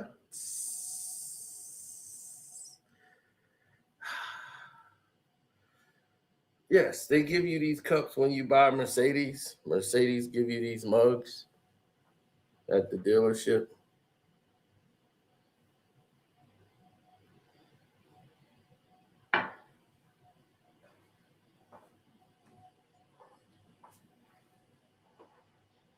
That's why I have 2.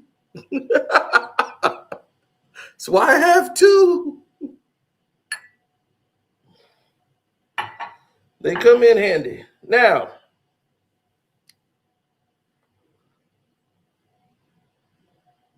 He's a walking contradiction. Exactly.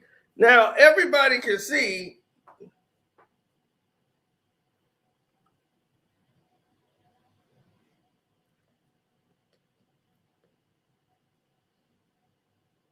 me, myself, and Irene part 2. This dude is a whole bunch of everything. So what's the deal with you and Kwame? Here we go. I've seen some stuff. Well, listen. Here's the thing about Kwame. Kwame fell for the same thing. He showed you that he don't like black women either. Right. You see how her eyes went like, what? Kwame showed you he don't like black women. All of Kwame Brown's children are from black women. But he don't like black women.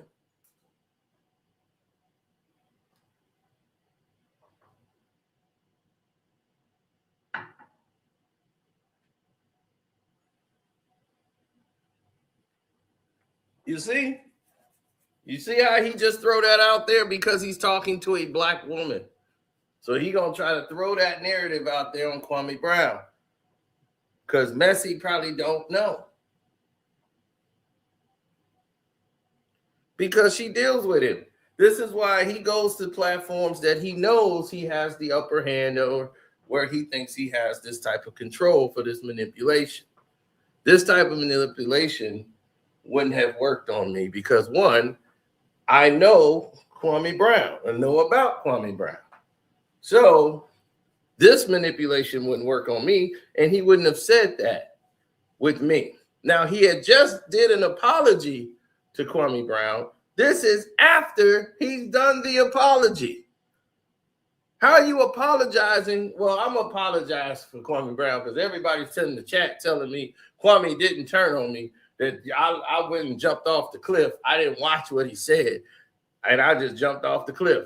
So I'm going to give an official apology here.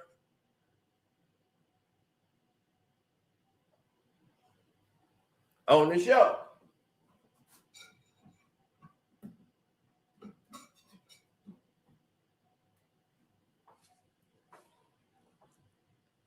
Now, once he said, well, people make things up without researching or trying to get the facts, this man just made something up and trying to make it into reality. That's his own opinion, but he said it and stated it as if it was a fact. First thing he does is he goes after, he goes after my wife as usual. Oh, as beautiful as a soul as she is. Mm-hmm. It is what it is. I mean, this is what Neanderthals do. Okay. Did you flag his channel, his live stream or something? I've never flagged anybody's channel. I didn't think so, but. So he's never flagged anyone's channel. Okay, well, we're going to see what happens. Now, if I ever get a flag from Anton Daniels, I'm going to let you know.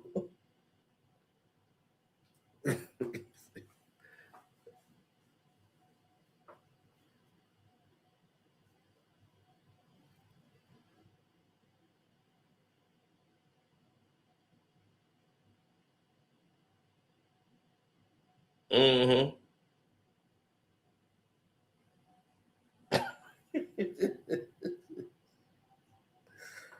Oh, man.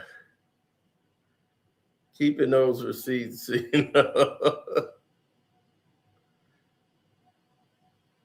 All right, let's go. That's what I'm saying, man. He's the gift that keeps on giving because this man seemed to suffer from multiple personality disorder. And don't blame me. Your wife then gave us a whole diagnosis of you because she see you every day. She live with you. And we seeing exactly what she's saying right here on the screen. All in one interview. You've been about 3 different people in this interview.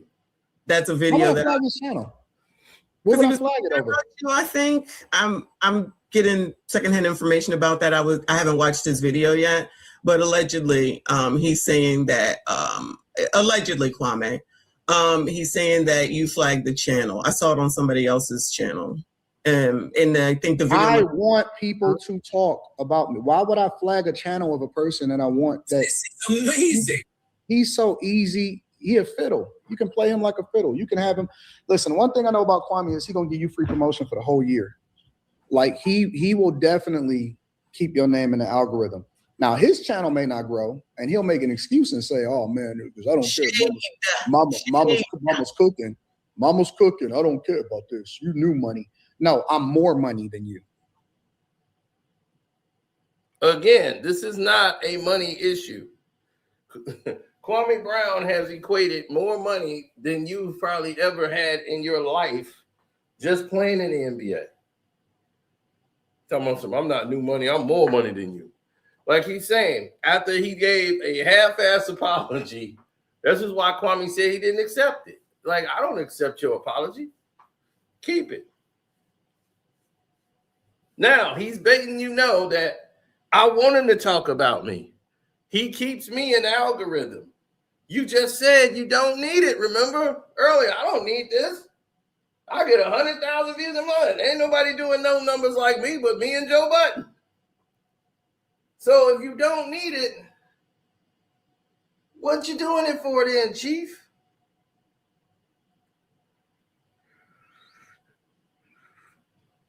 You get my point? If you don't need it, you don't need it. Don't use it if you don't need it. Obviously, you love it. You do need it. You didn't say you moved the needle. You said Kwame Brown keeps you in the algorithm. I could just play him like a fiddle. Because you trying to use the same method Gilbert Arenas used. That's why you were so thirsty to get up there and talk to Gilbert Arenas when you was on Kwame Brown's platform. He said, oh, and he was talking about bringing somebody else. No, I'm only going to come up there if it's somebody of stature.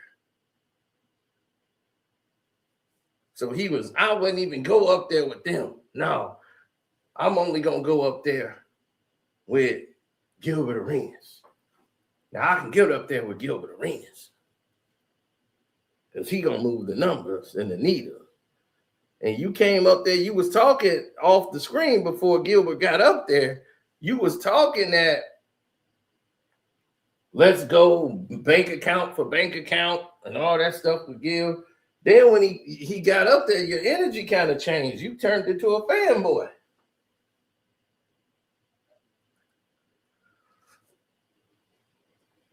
So it's like personalities switching gears like a 10-speed. Switching gears like a 10-speed. You new money. No, I'm more money. It's a difference. Than the NBA player? I'm more money than him. Messy. Listen. When has the issue been about money? Remember when you were the broke guy in the hoodie? What happened to that guy?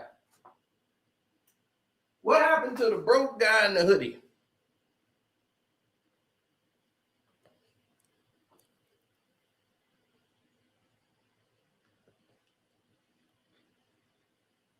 I'm trying to figure out what happened to that guy. Because there was a broke guy in a hoodie who was talking about it's not about the money. The money would come. Just focus on staying on the right path and doing the right things, and everything's gonna be in place, and you're gonna make it one day. Just believe. And now it's I got more money than you.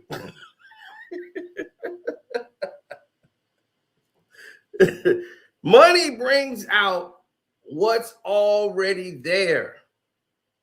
He was already this slimy, lying individual. He was already that guy. It makes you more of what you truly is. It brings that personality, whoever you are, out. You give somebody money, They get boastful, they get loud, they get braggadocious. When they ain't get money, they squirrel up. That's how I used to always know my friend was broke. I'm like, y'all, he broke. Nah, I'll be like, leave him alone, dog. He broke. He ain't got it. You know what I'm saying? Like, don't even trip. He ain't got it. Right?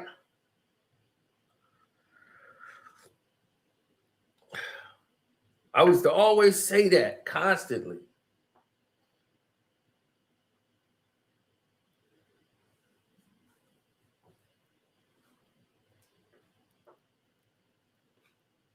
I will always say that to people. Thank you. I appreciate you. Hope you guys are new subscribers and that you guys are on the Patreon, because the Patreon is going to reveal a little bit more than what we do here. Now, here's the situation. No, Diddy was a real businessman. Okay, Diddy's net worth was $1 billion.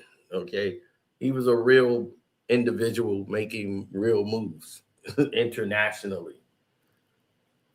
He wasn't this guy. Now, here's the narrative.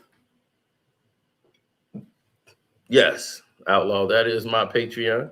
You can hit the Patreon in the description box and join. We even have free memberships. So there's no excuse for you not to be there.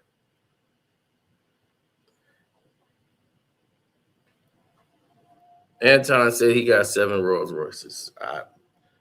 Who would need 7? But if he says it, who knows?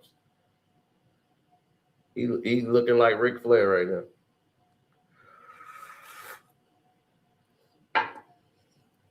Now, this conversation was never about money. Kwame issue with you was never about money. Anton Daniels and Corey Holcomb situation was never about money. None of these situations were about money. Why do you keep bringing money in the conversation as if this is going to win you something? It wasn't the argument. It never was. You can't use the money to get you away from the actual situation. See, if Messi was really doing her job, Messi would have brought that out right here. Listen, there's only a lot of these niggas don't got it like you think they got it. I'm telling you. Allegedly. No, ain't no. Listen. I believe in my heart. I can't prove it. I'm not saying it is real. I don't believe that these niggas even got money like that no more.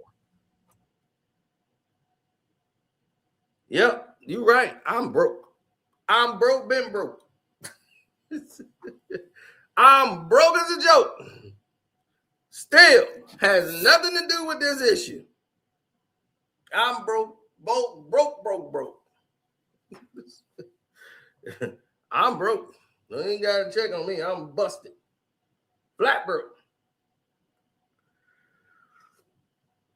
And it does not change the actual question in the argument.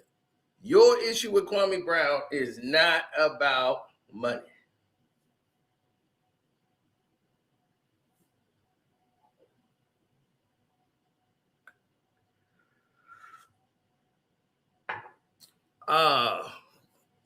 Religion nuts. This is a Christian book for children. A Christian comic book for children.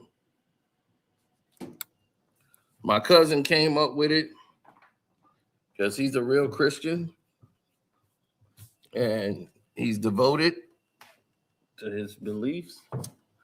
And yes, here's one of his books, Religion Nuts. Help you, help me. You can order them on Amazon. And they got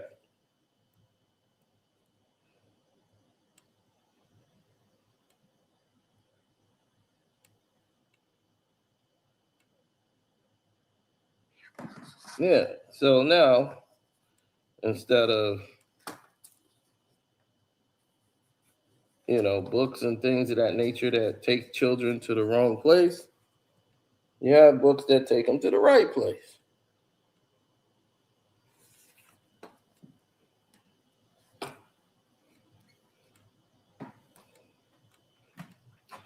So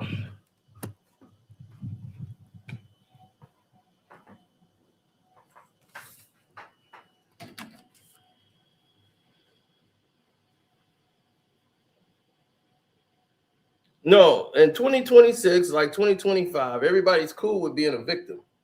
So he wants to be the victim and the abuser at the same time. Okay. I don't. Okay. I just really don't. I believe that most of these niggas is trying to hold on to what they got. Did you get Red's channel? Who? Red Supreme, his channel. Red Supreme TV. I'm gonna be honest with you. When you've been doing it for over 5-6 years and you less than a certain level, I don't even pay attention to this shit. Okay. And I don't really talk to niggas that been to jail. I don't talk to niggas that been to prison. I don't talk to niggas that been to jail. I think that's low hanging fruit, honestly. You saying Red Supreme went to jail? Allegedly? I don't know. I just don't. When people say certain jail talk, I don't get into that shit. I think that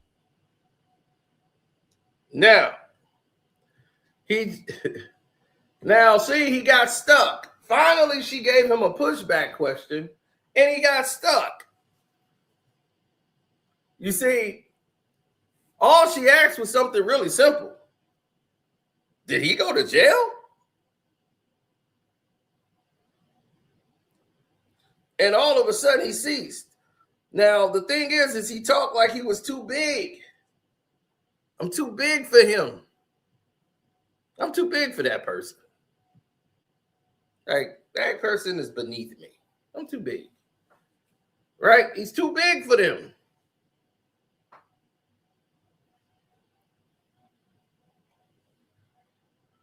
Now, he's too big for Red Supreme, and he's like, I don't even pay attention to him. If you're at a certain level, I don't even pay attention. If you don't pay attention, how would you know he's been in jail?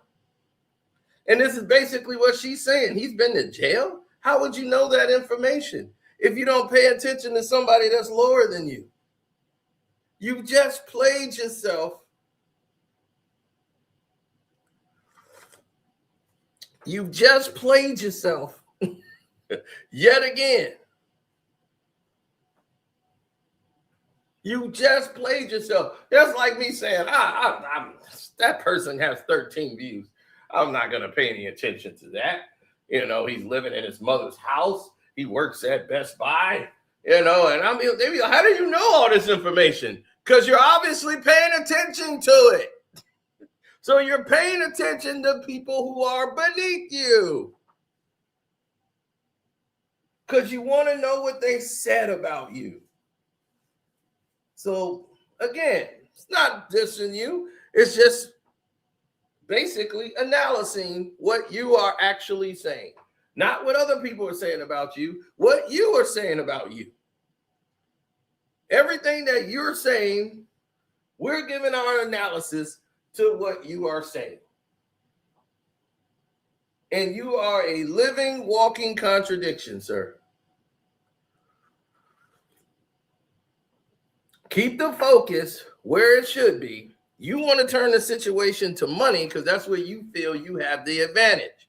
Because you cannot talk about the issue or the subject at hand. So you want to change the narratives. Now somebody hate black women because they spoke on your wife. Even though that was never said. You want to change the narrative and make it an issue. That wouldn't have worked with me. You know it. It's really low hanging fruit.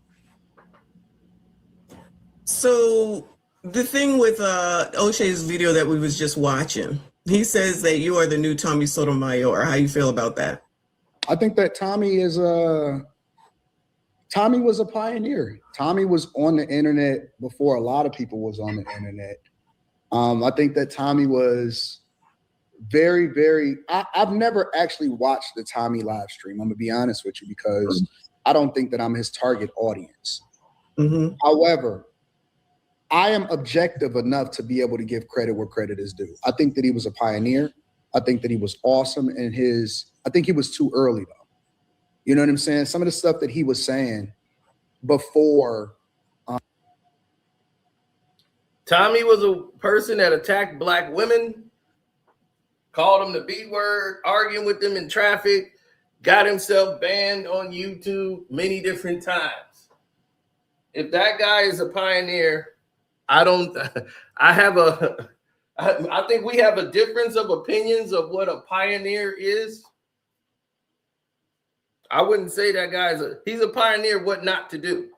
If you want to say that, man, if there's a pioneer of what not to do, Tommy Sotomayor is that.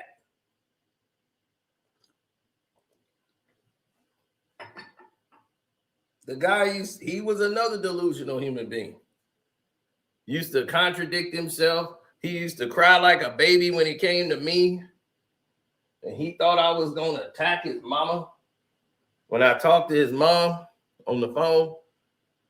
Now, me and his mom, still to this day, I'm still cool with Tommy's mom. And that was years ago. And I haven't said nothing about Tommy in years.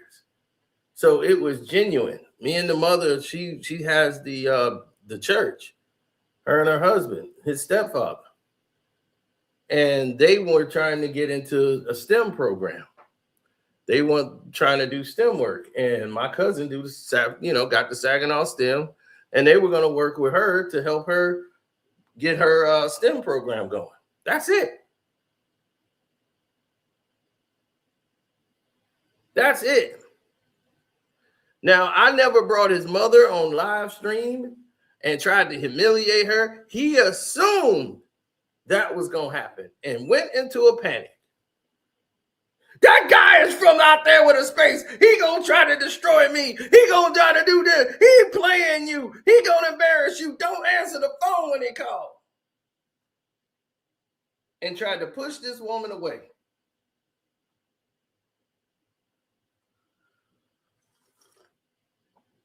But on Sundays, we go to her service on Facebook.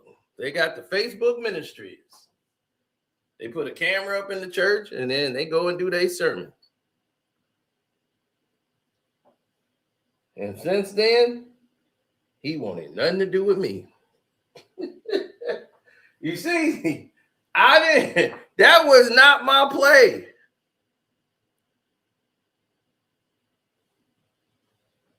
Corey hit a woman on camera and we said nothing. What's your name? Cano 42 or something? Maybe you should try the timeline. I love how when people say things, they talk about things they have no idea what they're talking about. How you gonna say I've said nothing? And we just did a video on it yesterday with Corey explaining the entire incident 2 years ago when it happened, before the video even came out. He said exactly what he did. And he gave you the context of it. We told you this whole thing was a setup. We explained it yesterday. All you gotta do is go to that video and shut the fuck up.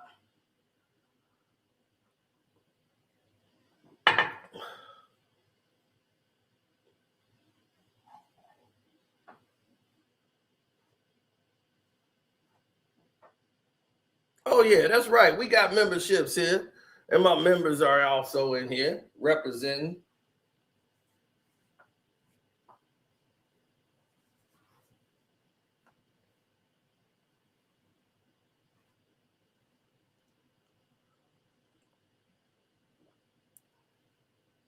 Man, it's been almost 2 years ago. This woman just trying to get a bag.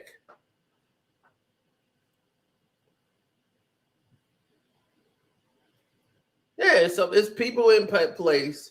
This got something to do with Kevin Hart. It's got something to do with all these people. Now, look. They mad they can't do stuff like Corey. How Corey can just say whatever he want to say, move how he want to move, and nobody say nothing to Corey. How he can do that? It's very simple. When you're that guy, This the type of thing that happens. So what's on my Patreon right now that you ain't seen yet? Let's get into that. Molly Curran. Did Molly sleep with Dana White to get the Zuffa boxing job? Well, we got the information on that. Oh, what is this? Here's why Corey's being set up. Right? There it is again, Molly. Yep. Tiffany Haddish set me up. There it is for the guy who said we don't cover. And Sierra said she didn't see the warning signs with Future. Oh, you're going to want to see that video. That one's on the Patreon only. Oh, you saw the next one. Jalen Hurts. This is for the Cowboy fans in denial about Dak Prescott. NFL player got caught getting down. We did that on a Patreon live. This video is craziest video you probably have ever heard. An NFL story. Everybody know who the player is. Irv Gotti. Did Drink Champs cause Irv Gotti demise? Oh, you're going to learn some secrets out in that video. You're going to learn some secrets. This month has been hot. We started this month off hot. Oh, look at Cena. This is the business portion. The product versus the problem, part 2. Remember I did part 1 here for free. We gave you the analysis for free. Now this one is the one you got to pay for. But the rewards are there. The product versus the problem. Martin Lawrence, right? The details in Martin Lawrence's weight loss. What was going on with Martin? We knew. And you want to know why Cena isn't married yet? It's all broken down here in this video. The craziest cover-up story the NFL never told you. The NFL cover up so much, it's crazy. The NFL got some of the wildest stories. They just know how to protect it. That and Major League Baseball. And once again, NFL goes crazy after this happens. So if you have not joined my Patreon, buddy, what the hell are you waiting for? I ain't gonna show you nothing else, but I'm just saying, what the hell are you waiting for? Get your ass to Mars. And we got more coming. The money ain't even over yet. We still got more home runs to hit.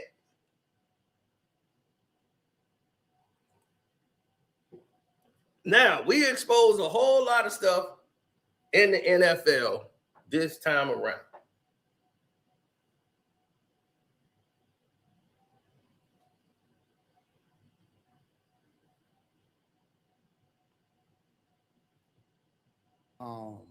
It was popular to say it, or the things that he was accused of and that he was taken down for. We was more in a woke era, a woke stage, you know what I'm saying? So it was a little bit hard, probably, and it was a lot easier to get canceled. He is Tommy. O'Shea is O'Shea. I'm me. I think Angry Man is Angry Man.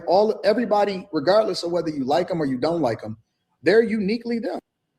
I think I saw that. I think I may have seen that. I don't have to cross over. White people adore me. White people adore you. Yeah, so everybody love me. White people adore you because you make them feel comfortable in their racism. You see, that's the thing. This is what I'm saying. They want that pat on the head. They want that attaboy. That's a good Negro. Now going back in the field with the others. Yes, Massa. Toby be good. Toby be good field Negro for Massa. Toby be good. Toby be real good. Don't send Toby away. Toby gonna be real good. Whenever you come out and make a statement and say, white people love me. white people love you. That's what you doing this for? They tell on themselves. They tell on themselves. How you get my Patreon? Just go click the link in the description box on my channel.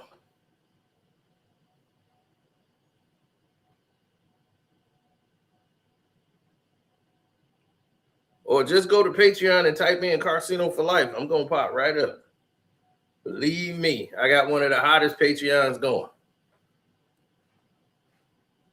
And yes, we talk a lot of business on there. And we help you make money. So the $25 for the VIP is well worth it.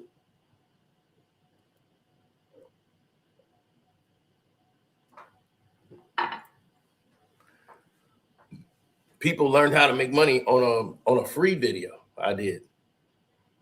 They got an idea.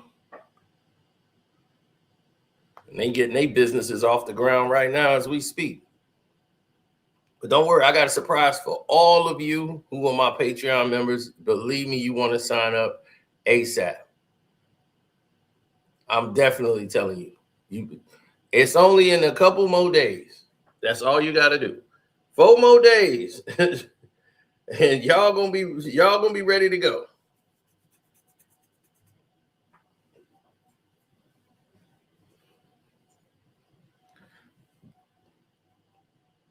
I'm serious. 4 more days. You're going to be ready to rock and roll.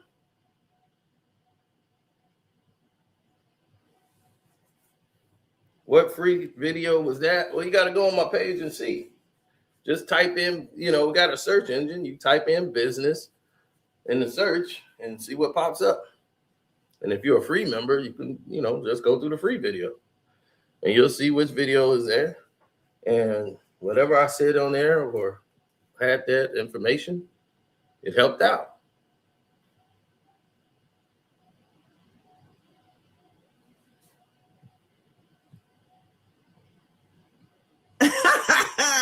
The biggest hate that you ever gonna get is within your own community. I'll tell you that. Unfortunately, I still love you niggas too, though. You look at that.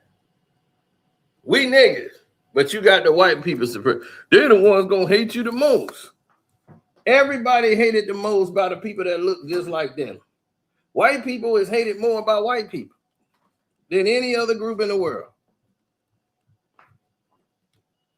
You know why? Because there's so many of them. Wherever the white man went, it was war. Black people go everywhere. They cool. They fit in everywhere. Black people went to Mexico. Black people went to Korea, Japan, China. No conflict. Wherever the white man go, war was there to follow.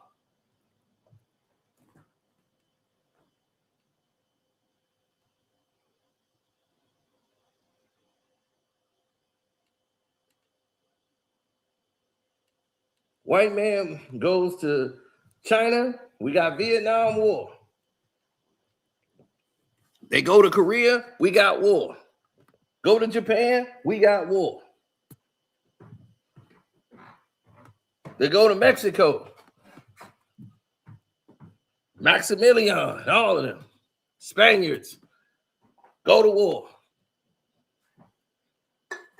So wherever the white man show up, it's been war.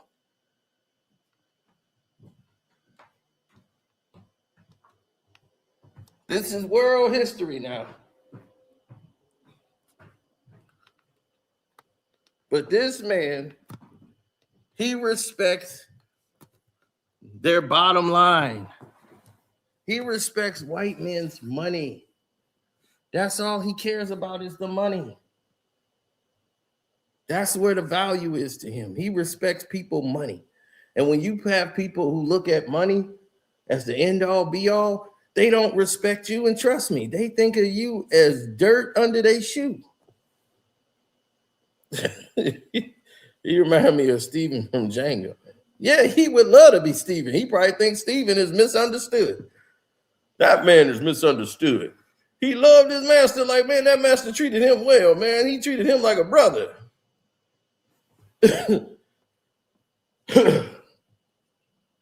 How can they show love for you and have no love for your people?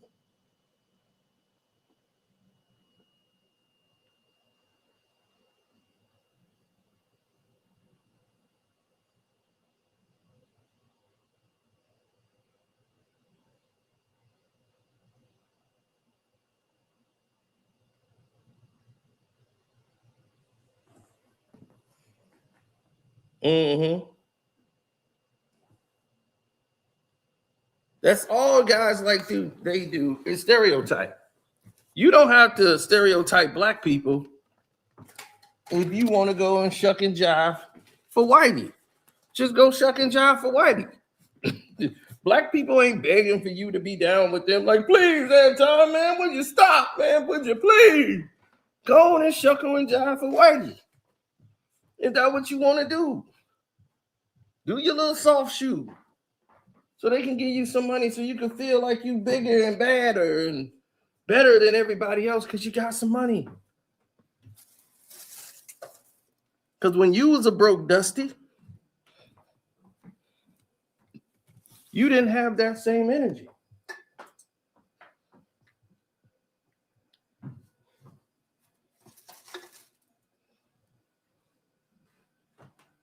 So that's all I'm saying is keep it 1,000.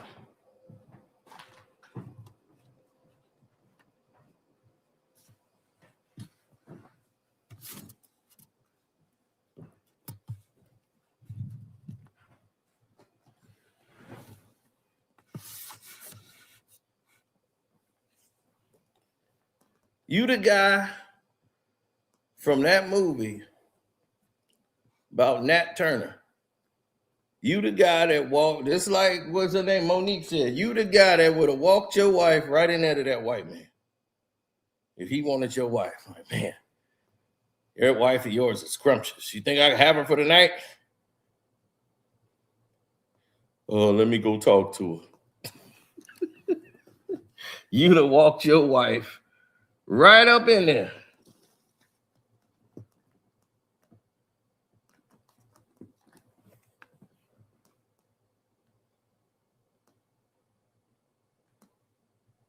And then gonna get mad after the fact.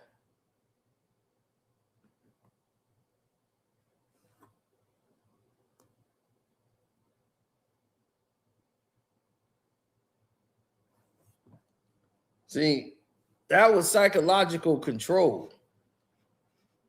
He could have had anybody else bring the wife. He wanted the husband to bring the wife and didn't understand what the delay was about. Like, what is wrong with him today? Go and get her, bring her here. He wants her.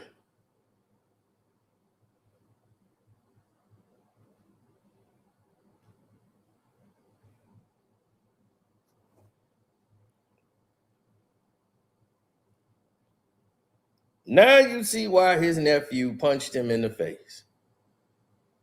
This is why your 20-year-old nephew whooped your ass. I'm broke. Don't let nobody tell you anything different. Chino is broke.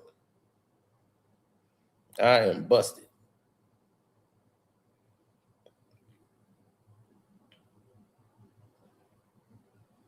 Anton Daniels say I'm broke. He right.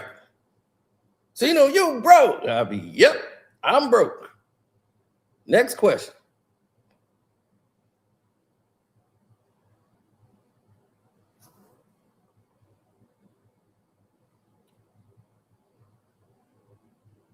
They be like, how are you broke giving out business advice? Easy, because you don't have to be. You don't have to be.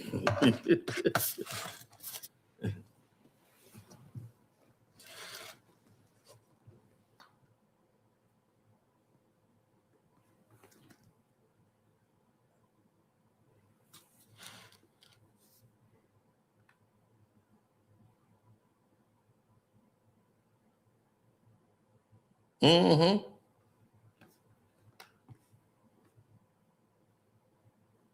Well, most of these people never understood They never understood what it was going to be like.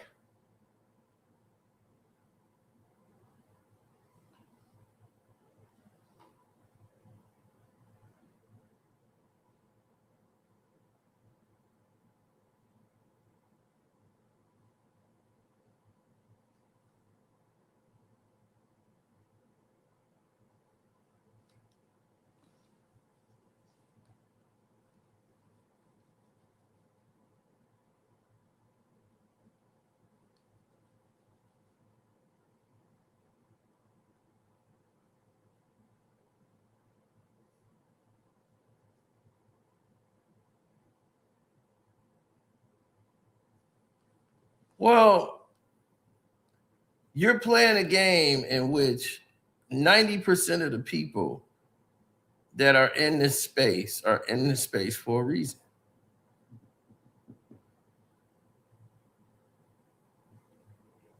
%90 of the people that are literally following trends. They're following agendas, and they can't detach from one to another. They're caught into this media cycle, and that media cycle get them all screwed up. B.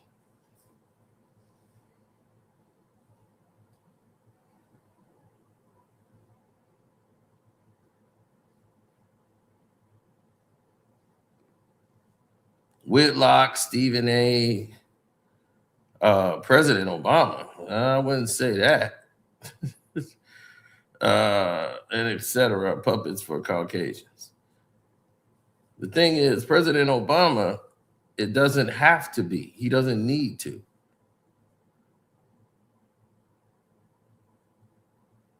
See, President Obama don't have to do anything anymore. He's not the president anymore. What's his responsibility now? Nothing. So how is he a puppet for white men? Only thing he does is service the Democratic Party. Because he was the last real president we had.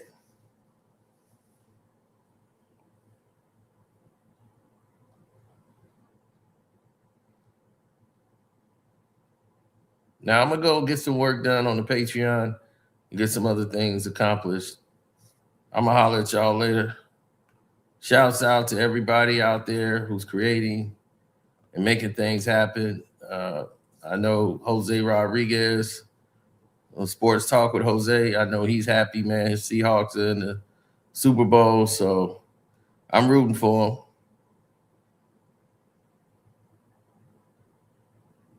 Yeah. Shouts out to Kwame Brown, Bus Life, Messi, Anton, his platform. You know, everybody making content, so it is what it is. Well, you know, we'll see what happens. All right, my Patreons, get ready. It's showtime.